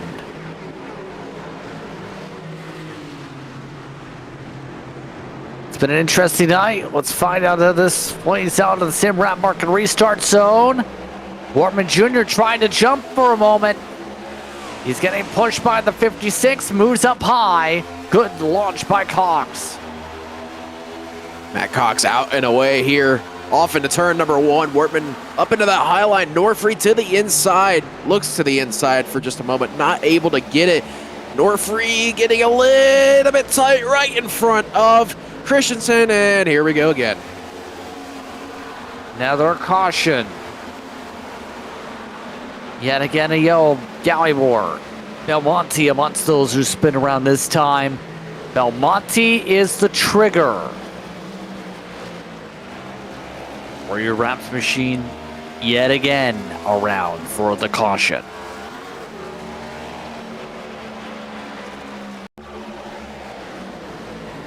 Oh, that was actually Blaine Wilson, the trigger of that caution. I believe he got into the 60 at some point. And it has gotten so bad that they have disabled driver chat in the lobby. Oh boy. Oh, crunch goes Wilson. A lot of demolished race cars. Let's see what happened with the 18. Looks like it just snapped going over the seam. Very, very easy to do in this incredibly downforce dependent car. Scraping over that seam basically takes away all the downforce off the rear end. So basically when you scrape over that diffuser, it's like you don't even have a diffuser. So that is what happened to Mr. Blaine Wilson there, and that is the cause of our umpteenth caution of the night. Gallimore actually went all four-wheel jumping, caused him to spin and add extra damage to the car. Got a lot of air. There's a lot of bumps on that apron. Gallimore shows why it is dangerous. Hippity hop. It's not the first car we have seen catch air there here tonight, and I don't think it's going to be the last, unfortunately, as this race is a race of attrition, as I said earlier on in my keys to this race, but like I said, it is going to be the person that survives at the end is going to be the person that wins this race. Could it be Matt Cox? Who knows? But this is going to be just pure survival at this point.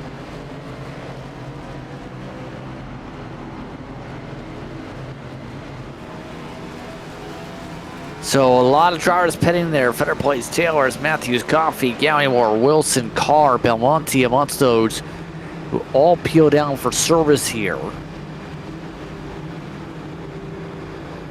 The cautions just continue to breed cautions.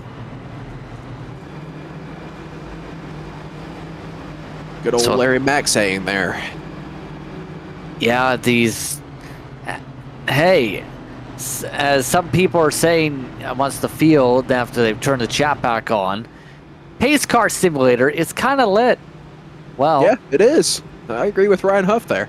It is. That's Nigel Christensen. Oh, well, Ryan Huff said, yes, it is, in response. That's what I was agreeing to. Yeah, but I was about to say, what goes through your mind when it's caution, precaution, precaution, precaution, precaution, caution, caution, caution, caution? What goes to your mind when it's all caution? Well, at this point in the car, I would probably pull up YouTube on my second monitor and have YouTube going while we're under caution. But if we're actually in a decent race and we have a couple cautions after one another, you're kind of sitting here thinking, all right, what am I going to do next? What's the next move I'm going to make? Who is the guy in front of me? Where are they weak? What am I going to be able to do to get a position here? Because we know how hard it is to pass in this car. We know about the dirty air in this car and how bad it can get sometimes. So if you're in the car right now, you're probably thinking, all right, when's this race going to be over? But in a normal race at Pocono, you're sitting here just thinking about every little mistake the car in front of you has made on that last run. Where did he get loose? Where was he tight? Where was he slow? Where did he get on the brakes a little bit earlier than I like to get on the brakes? There's a lot of things that goes through a driver's mind, especially in a race like this, that has just been basically at random who gets taken out here. So you're constantly thinking right now, thinking about what you need to do and kind of how you need to do it. So basically, you don't ever stop thinking under caution. People like to think caution is a nice little chance to chill out for a second. Nope. You're thinking about strategy, just about everything you can think of right now. We're coming up to 26 laps to go. Once again, Cox choosing the outside. Wortman Jr., Wyatt, Norfray, Huff, Christensen, Moore, Shade, Sanders, and Medina. Top 10 for the restart. In other real-life news, NBA draft lottery just completed, if you're into that sort of thing. Obviously, Cooper Flag goes number 1 overall, but the big surprise of the night, VJ Edgecombe, who was predicted to be a 6th overall pick, ends up going number 3 to, I believe it was the Hornets. No, it was the 76ers, my bad. But yeah, some definitely interesting NBA news going on here.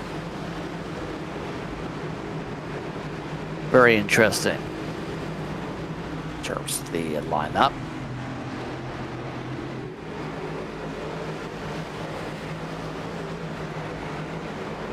So we'll see how this now goes for the restart.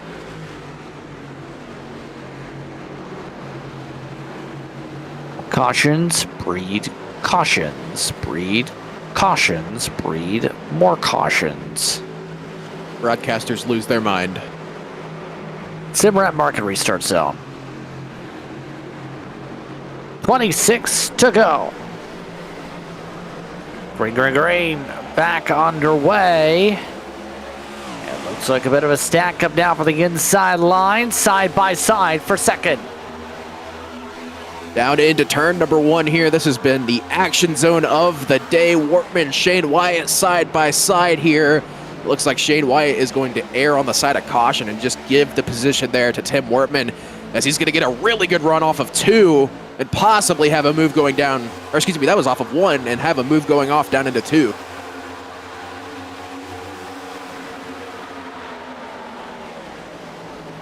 A lot of people trying to sort themselves out again as quick as they can.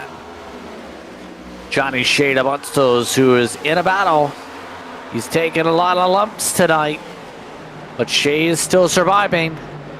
His 45 car gets moved on by Moore quickly to the bottom as Shade tries to use the top to his advantage. Belmonte, despite being involved in some of the incidents, already recovering nicely.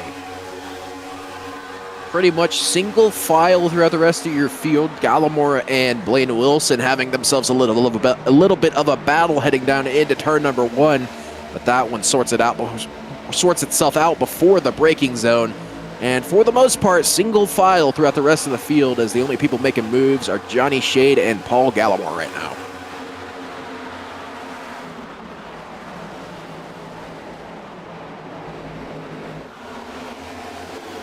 Indeed. See right now, Belmonte just trying to run the high side. All while Matthews, also in our aero car, has not done much tonight. He in fact got a lot of damage on his car. And it's like Martinsville in terms of some of the aerodynamics. Coffee trying to make a pass without a right front fender. Wilson trying to keep in front. Coffee to the inside here. I believe that was to the inside of Aaron Matthews. It was. And it looks like Coffee is going to get that move done off of turn number 1, and he will be put up into 16th position. Christensen amongst those running top 5 now. So far, decent night so far for the 20. Let's continue to try and march ahead at this point, as right now they battle it out. Huff so far has had to go to war in the Warrior Racing Machine. A little bit of a draft snake going on here. Matt Cox trying to break the slipstream down the front stretch, and plays a little game of Indy Snake there.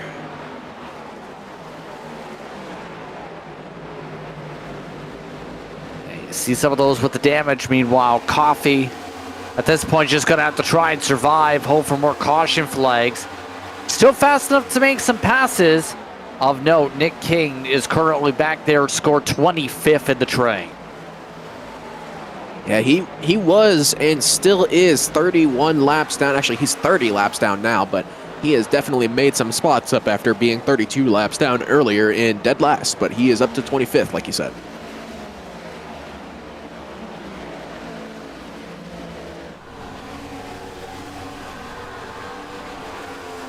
Meanwhile, more battling. Yet again, Belmonte charging. After 33 seconds of repairs. Not able to charge his way forward for a pass quite yet. Belmonte, one of those that we know is fast in terms of his experience on iRacing. Doing a solid job here, just trying to march forward. I will say Tim Wortman Jr. up front, he's not falling off of Matt Cox. That's not saying much, but he's not falling off like the rest of the field has. Our teammate infighting. How about aggressive side drafting on your teammate?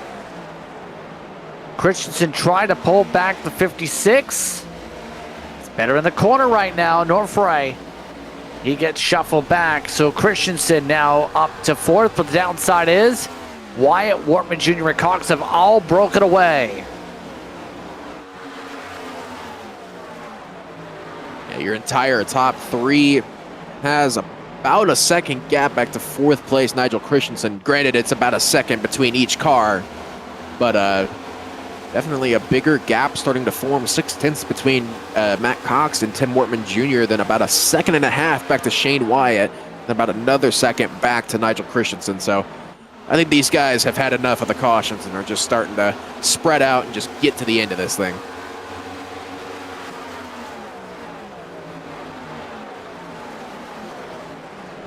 Yeah, 20 laps to go, still about 15-20 minutes to be able to work our way through the race. For those settling on in. Up front, Cox and Wortman Jr. are trying to set the tone. It's been a bit of snaking from the 32. Wortman Jr.'s been trying to match line to line.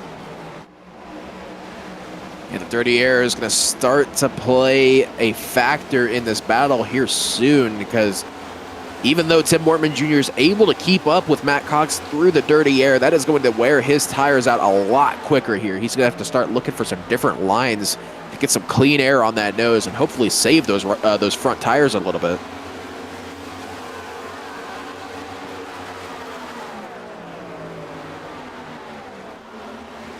I've seen all of them settle down with 19 laps to work with.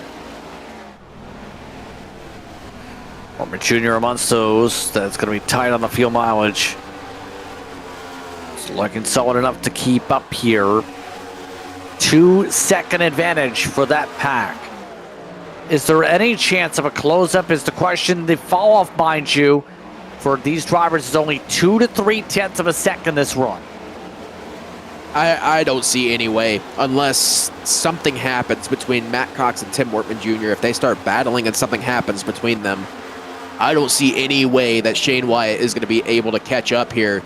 Not only with Tim Wortman Jr., but with Matt Cox, who has shown time and time again tonight that he has got the fastest car in this field. It is not even close. Hold on a second. That'll mix it up a little bit. Another caution. Not sure where it was this time, but apparently it's the 11. Gary Moore was running about 12th. Something happening where he just turned left into the wall. RS Butterbox's replay. They got the technical issue for Gallimore. No, I think he just gave up. That's what that looks like. Just in the middle of the run, just turned into the wall? I mean, it could be a technical issue. Actually, that might... we can get like a cockpit cam or something like that. That'll definitely tell us what happened, but...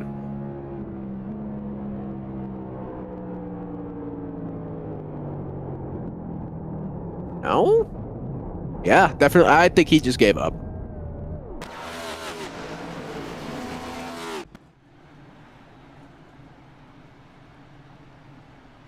Puts us, again, under the caution.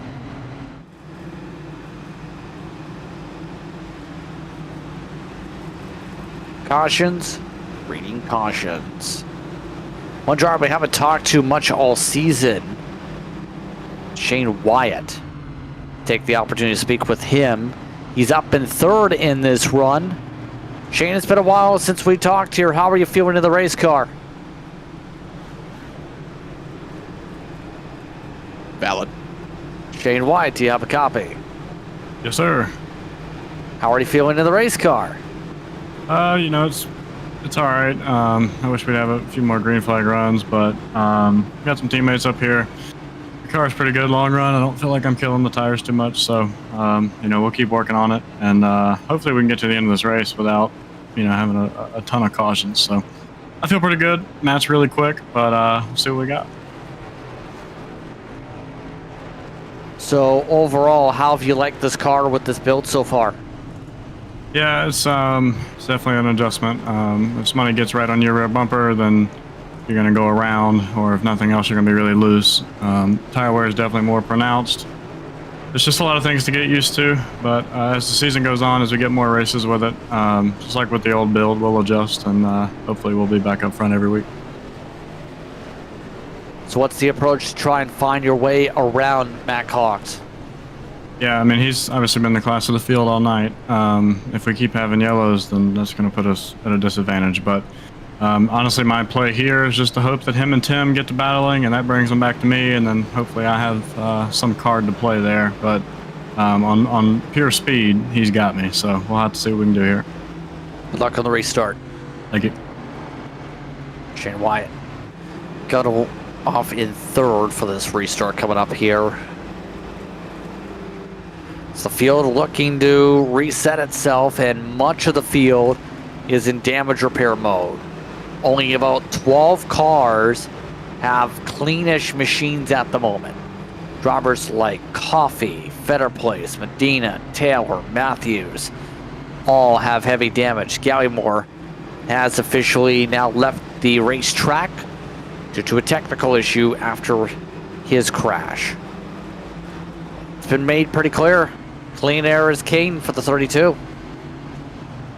Yeah, for sure. I've seen him in another league that runs on Sunday nights, and yeah, it was basically the exact same story over there. He led basically the entire race, and not really many people were able to pass him on track, so that 32 machine is incredibly quick, and honestly, I haven't seen another car that could even challenge him right now, other than Tim Wortman Jr. So we'll see where this race goes, but 15 laps to go. The time is running out, and very quickly.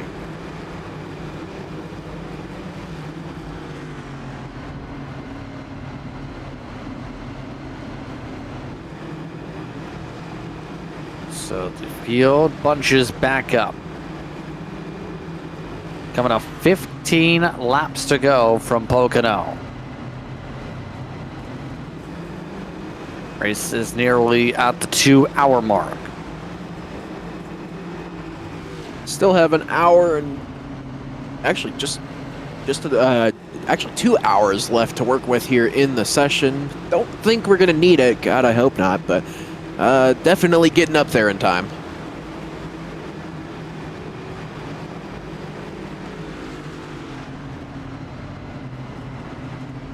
So now we get ready to roar again.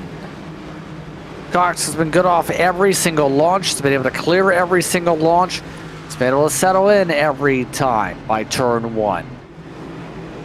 It's been that fast all throughout the evening. Keep in mind, 7th on back did pit for fresh tires. Tires haven't been the end-all be-all tonight, though. Simrat market restart zone coming up.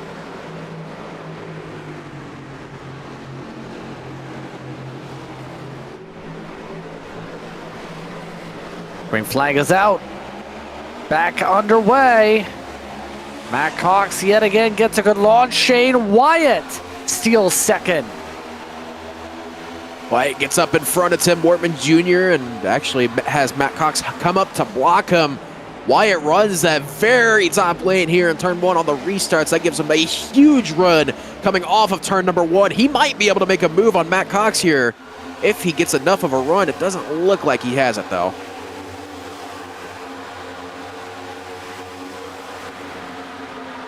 He's trying to build up something. Anything. Turns to try and get this spot. Wortman Jr. trying to peel him back, but the dig car of Wyatt able to get to digging here. 14 to go at the stripe. Wortman Jr. takes away the high side instead. Going down to avoid the side draft. Wortman comes down. Matt Cox, though, helping Shane Wyatt with the draft here. Looks like that's going to be just enough to keep Wyatt in second place as they dive it off here in the turn number 1. Both drivers not wanting to run that bottom line here. Wortman stays on that outside. Looks like he's going to have second place back.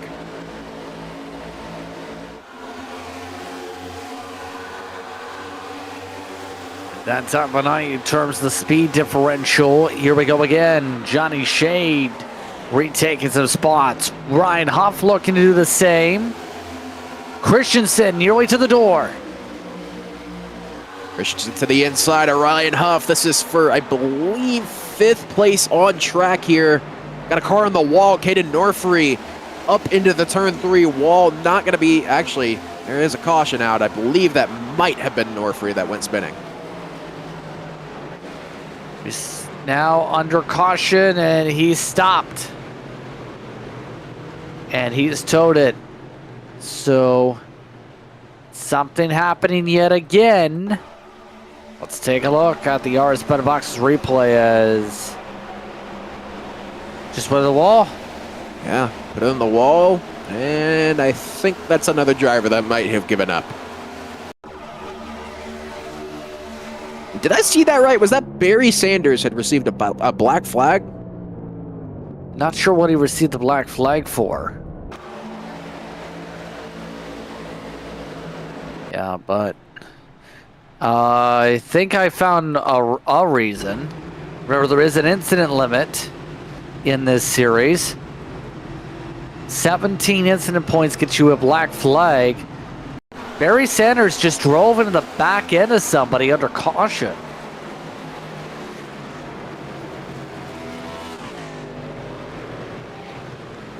I think I could safely say that that this is the first time I have seen somebody get an incident black flag, and he chooses Alex Coffey.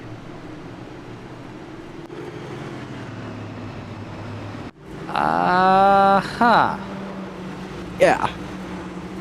Does tonight happen to be a full moon by chance?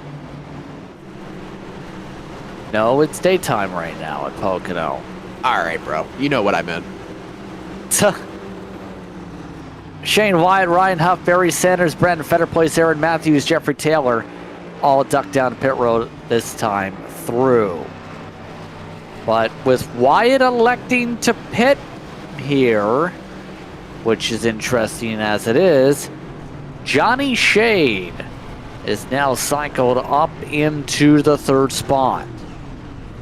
Okay, it looks like that might have been an internet issue for Caden because he dropped due to upload and now he's back in, and that's the exact same thing that happened earlier on to who was it? I believe it might have been Gallimore that happened to. Yeah, second time that's had a blip for his case too. But Johnny Shade now up to 3rd spot. Johnny, interesting night for you. You are in position to battle for the lead. Yeah, it's a little unique for me being up this close to the front this late in the run, but we'll see what we can throw at these guys. I know Matt's pretty much had the car to beat all night, so now that we're up here, we'll see what we can throw at him. Overall, how tricky has it been to be able to make moves here at Pocono? It's definitely difficult, especially once the run gets going, because everyone's single file. It's just hard to generate a run and get enough momentum through the corners to complete the move. And if you don't complete the move, then you're potentially losing 3 spots. So, and then obviously when we're all in the pack, then you got air going all over the place, over the nose and stuff, and it just makes the car sometimes unpredictable. So it was nice to get a little bit of a green flag run there, and hopefully we get another one here to the finish. Alrighty, so let's get back to your team here. Good luck here, Johnny. Appreciate it. Johnny Shade restarts in 3rd.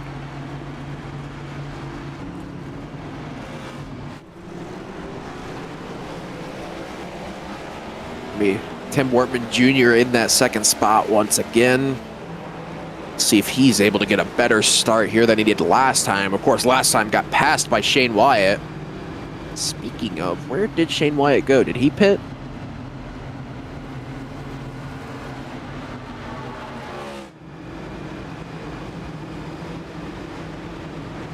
Shane Wyatt pit for 10th. Okay, that makes sense. So, yeah, a very different top 5 here than I think what we're used to seeing here. Obviously, Matt Cox up front, he is the one normal person up here. But, I mean, Tim Mormon Jr., he's been up at the top 5 this year, but Johnny Shade, Nigel Christensen, and Greg Carr are currently running their best of the season, if I'm not mistaken, other than plate tracks. So, definitely a mixed up, jumbled up top 5, and heck, even jumbled up top 10 here as we get ready to go back green, working our way through turn 2.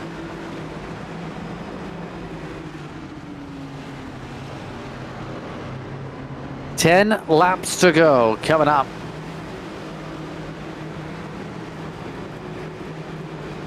Cox, Wortman Jr., Shade, Christensen, Carr, Moore, Coffee, Belmonte, Wilson, and Medina.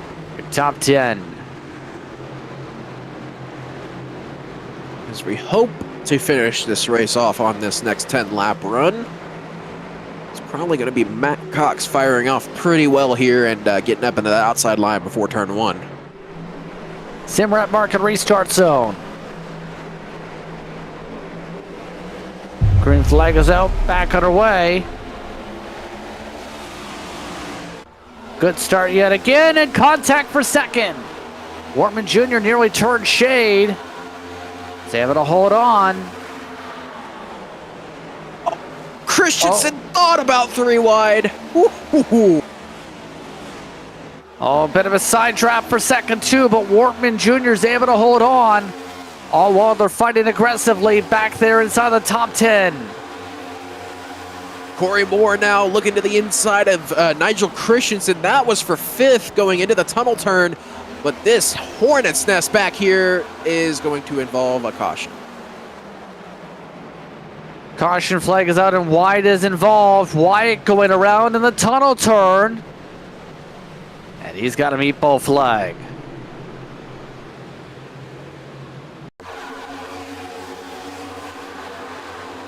First one box 3-point coming up.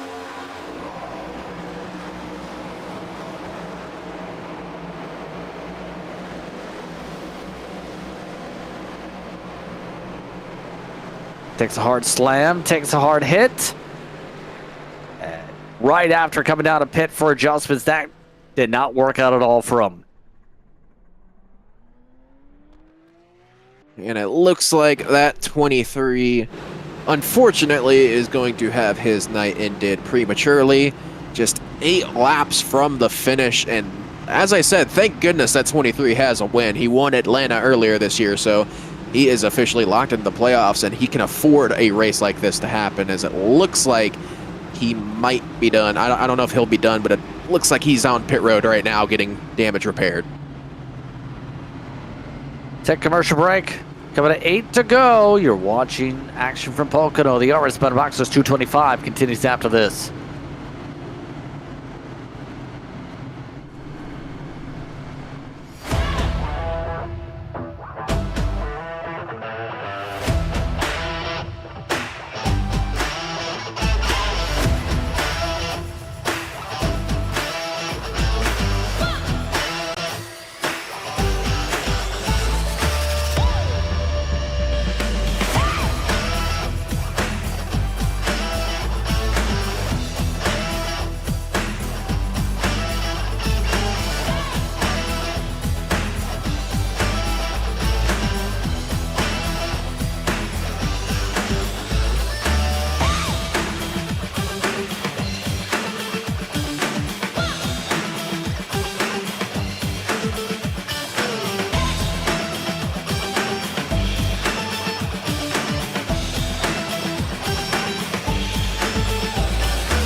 Welcome back to Pocono. Things are getting rowdy.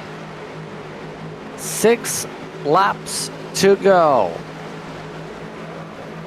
Matt Cox, Tim Wortman Jr., front row. Green flag is out. We're back to racing through the sim wrap market restart zone. Wortman Jr. trying to get a side draft together. It just does not seem to be working off these launches. Again, the 32 pulls away. Tim Wortman Jr. gets clear of everyone, though. Comes up with the up and under, though. He's to the inside of the 32 of Matt Cox, but Johnny Shade gets big time loose there off of turn number 1, smacks the outside wall. Still side by side for the lead as they head off into turn number 2. Wortman Jr. slings it. Can he make it stick? No, gets too tight. Cox clears. The best chance all race for Wortman Jr. goes for naught. Coming up 5 laps to go. There's that just pit like fitter place. Trying to wrap the top quickly. Top gets cut off by car as he hits the wall. Now Matt Cox is a little bit scared. He's trying to break the draft down the front straightaway. Still single file throughout your top 6. First side-by-side battle looks to be for about 7th place as Tim Wortman Jr. takes that outside line again. Tries to set up for a good run, but he's got to be careful of Nigel Christensen right behind him. And it's starting to snake. That's how important the draft factor is here. Christensen, the highest running he's been here tonight. Looking to try and get his dig machine to find anything to dig forward with. You got to remember, Nigel Christensen didn't have a front bumper earlier in this race. He was involved in a massive wreck in the middle of stage 2 and lost a good chunk of his front end. And he's up here in 3rd place, sitting here with a bucket of popcorn if Tim Wortman Jr. and Matt Cox decide to get at it.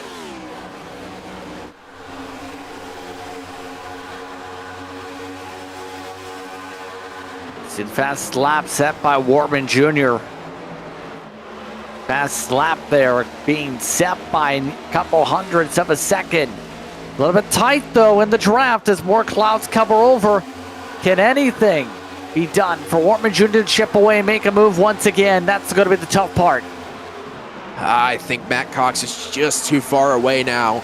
You're looking at me and you're wondering, wait, that's 2/10 at most. Yeah, the draft is not powerful in these cars at all with this new aero model. So Tim Wortman Jr., he is on the struggle bus right now, and he is definitely visually falling off of Matt Cox.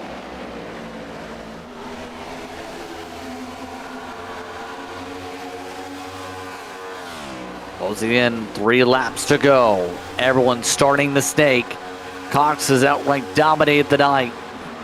71 laps led here this evening. Just needs to keep it steady. Everybody else has led as your crash like Shane Wyatt. Tim Wortman Jr. Not too many leaders here this evening. Coming at 2 laps to go this time.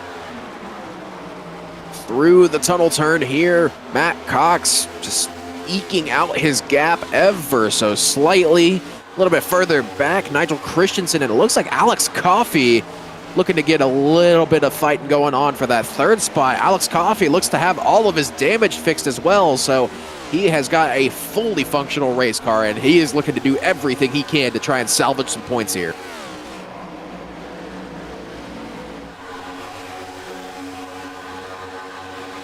Less than 2 laps to go here at Pocono.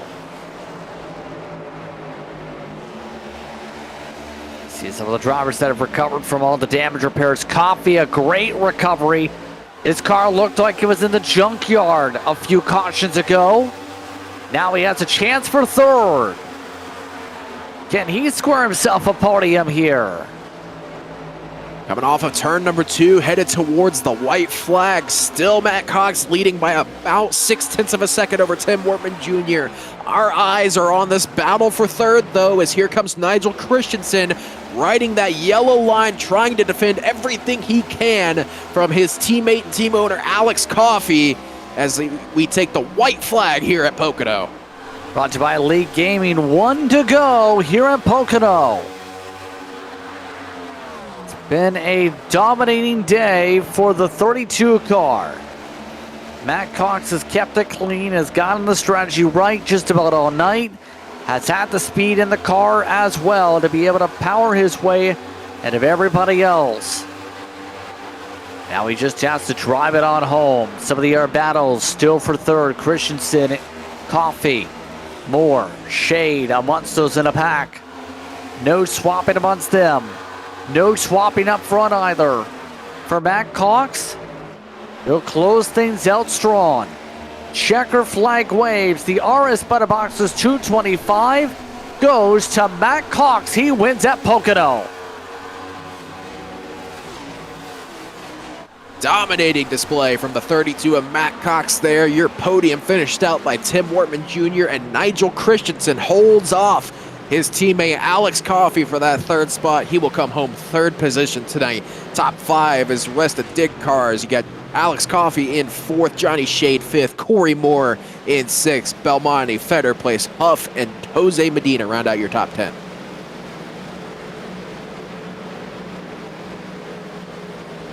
So a dominating day for the 32 cam.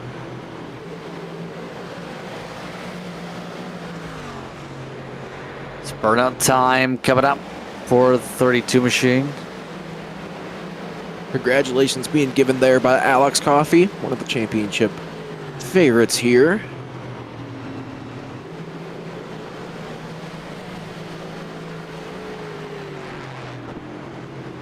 So, once again, victory to Matt Cox. That's his second winner's sticker 2025. And he proceeds to wreck the race car. How Denny Hamlin of him.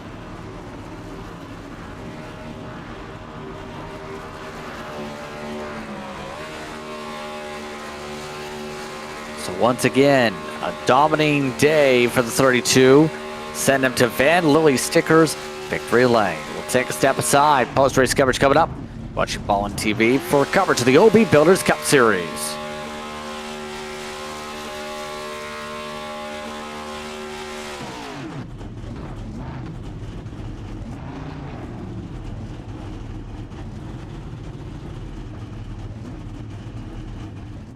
Racing isn't easy, but experiencing it is. iRacing puts you in the driver's seat with the industry's leading sim racing game. Drive on laser scan replicas of the greatest racing circuits from around the world. Go head to head against other drivers chosen by skill-based matchmaking to ensure competitive racing at every level. Compete across all your favorite series. In officially licensed cars, engineered to deliver the most accurate driving experience possible.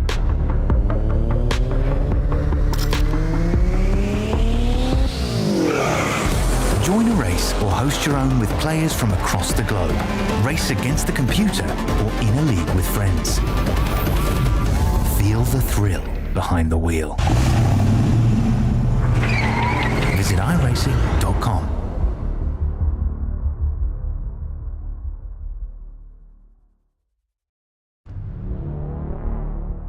Welcome back to tonight's coverage here on Ballin TV of the RS Butter Boxers 225. Matt Cox takes the win in Pocono.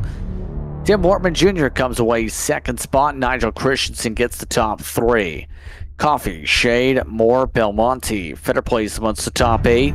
Ryan Huff finishes in 9th, while Jose Medina is in 10th. Finishing off in 11th, they're going to be Greg Carr. Blaine Wilson finishes off 12th. Aaron Matthews in 13th. Jeffrey Taylor. Barry Sanders 14th and 15th. Barry Sanders being the last car to finish on the lead lap. Shane Wyatt finishes 9 laps down. Caden Norfrey 12 down. Paula Gallimore finishes 19 down. Nick King in 19th finishes 27 laps down. Nicholas Atwood comes home in 20th position, 33 laps down. 21st goes to Chris Davis. Then it's Sean Runch to Jarrett Clark. Mikey, Holden, Jan Harper, Mackin, and then it's Middlemiss rounding out the running order. I'd like to thank everyone for watching along, and once again, the unofficial race results top to bottom here from Pocono. But that being said, Matt Cox coming away with the race win here tonight. A good run for you, Matt. How's it feel to get the win? Feels good to get the win for sure. I had a really strong car and been running good here historically. So feels good to seal it. Just wish we could have had a little bit more green laps there and actually, race a little bit. I was about to say, what was the most difficult thing about this track here tonight for you? I mean, once I lost the lead for through that pit stop there, just trying to get back out front, kind of anticipated a lot of cautions coming, so knew my best chance to win would be from the lead. Car's strong. Tim was giving me a little bit of a fight there on those restarts there, especially the last one. So props to him and appreciate him racing clean there. And yeah, just lots of yellows, man. It's tough to find a rhythm whenever you're slowing down every other lap and pacing. So with that being said, your thoughts on next week's race as we continue on to the schedule and get ready to super speedway race? Atlanta's been a little funky. I've only raced once there this week, and I got crashed out. You never really know what to expect at a super speedway or his drafting tracks like that. Really just buying a lottery ticket and hoping I win. Any shout you'd like to give here tonight? Shout out to BMP, all the guys. I know a lot of us got wrecked this evening, so I wish we could have ran better as a team, but shout outs to all those guys. Another shout out to Tim. He was racing me clean and fair there at the end. We were both kind of feeling kind of the same things, and just appreciate the guys running up front and trying to keep it clean up there. So all those guys. Congratulations on the run here tonight, Matt. Thanks, guys. We'll catch you next time. Once again, Matt Cox getting the win. Tim Wortman Jr. comes away second. He's with Nick. Tim Wortman Jr., I believe, getting your best finish of the season here tonight at Pocono. Walk me through that race, because that was a long one. Yeah, it's not hard to be really mad about how this race went tonight, but even though you had a P2 finish, which I finished second all the time. I don't know if you guys remember that from last season, but I finished runner up all the time. I just always missing wins. So this one stings a little bit. Well, Matt Cox said in his interview that the biggest struggle for him tonight was just the flow of the race. For you, what was your biggest issue here tonight? I think for me, it definitely showed there in the final stage where I just am not good on the restarts from the outside, and I would nail them sometimes, and then sometimes I'd have to really fight to keep that P2 spot. Track position was everything, like I said earlier on in the race. I knew what was going to happen here in the final stage, and I needed to be up front. And you have all these stupid restarts, and then you get pushed back to third or fourth by the end of turn one. You just have to overdrive the car to make sure you get that run off turn one and at least keep your position before the next caution comes out. But I mean, congrats to Matt on winning the race tonight. He won it on restarts. And I mean, obviously he in this last stage he did finally get around some green flag laps and show, but I felt there was a few times there we were getting ready to race and it would just get taken away. Yeah, rough race there tonight. Looking forward to Atlanta next week. What's your strategy there? I know this plate package handles completely differently to anything we've even seen this year. So is there any real strategy that you have right now, or are you still just trying to figure out this car on the plate tracks? I mean, I'll probably pick up an extra race tomorrow. I'll run another league race tomorrow night, and as always, I'll be watching what other people do in other leagues that the top guys of top splits of NIS and see what they do. That's kind of what helped me with my strategy tonight to put me up there in the top 5 at the beginning of the stage, and I knew that we'd be good here towards the end.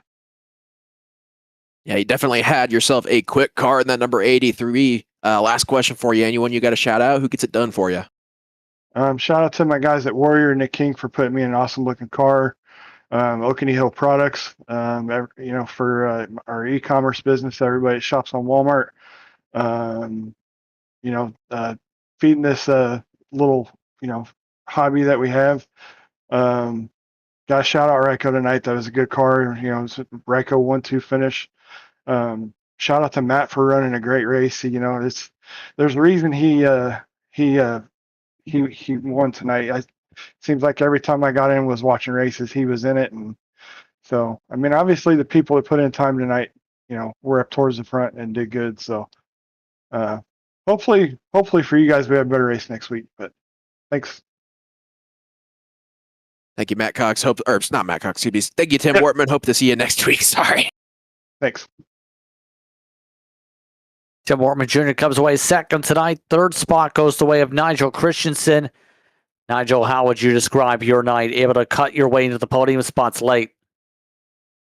It was interesting. We'll keep it short there. But I was really tight, man, really, really tight. So, but overall, there was just so many restarts. It was just about surviving those and not getting caught up in anything early. Understanding you were the hard charger here tonight in this one as well. So how difficult was it to be able to find all those spots here? If you want me to tell you the truth, there's just a lot of crashing, and those guys took themselves out, and I just did my best to keep it clean. And I know I got in my own incident early in the race, but it wasn't enough to take me out, and I just stayed after it. And once I got closer to the front with cleaner air, it was getting a little bit easier to do what I needed to do. But overall, it was just maintaining where I was. So how do you feel about Atlanta next week, or rather, should I say Echo Park Speedway? I know we're going to be ready. I feel like Dig Esports as a team, we do a really, really good job at the super speedways. We work well together at those. And I always feel like we're the ones to beat when it comes to it.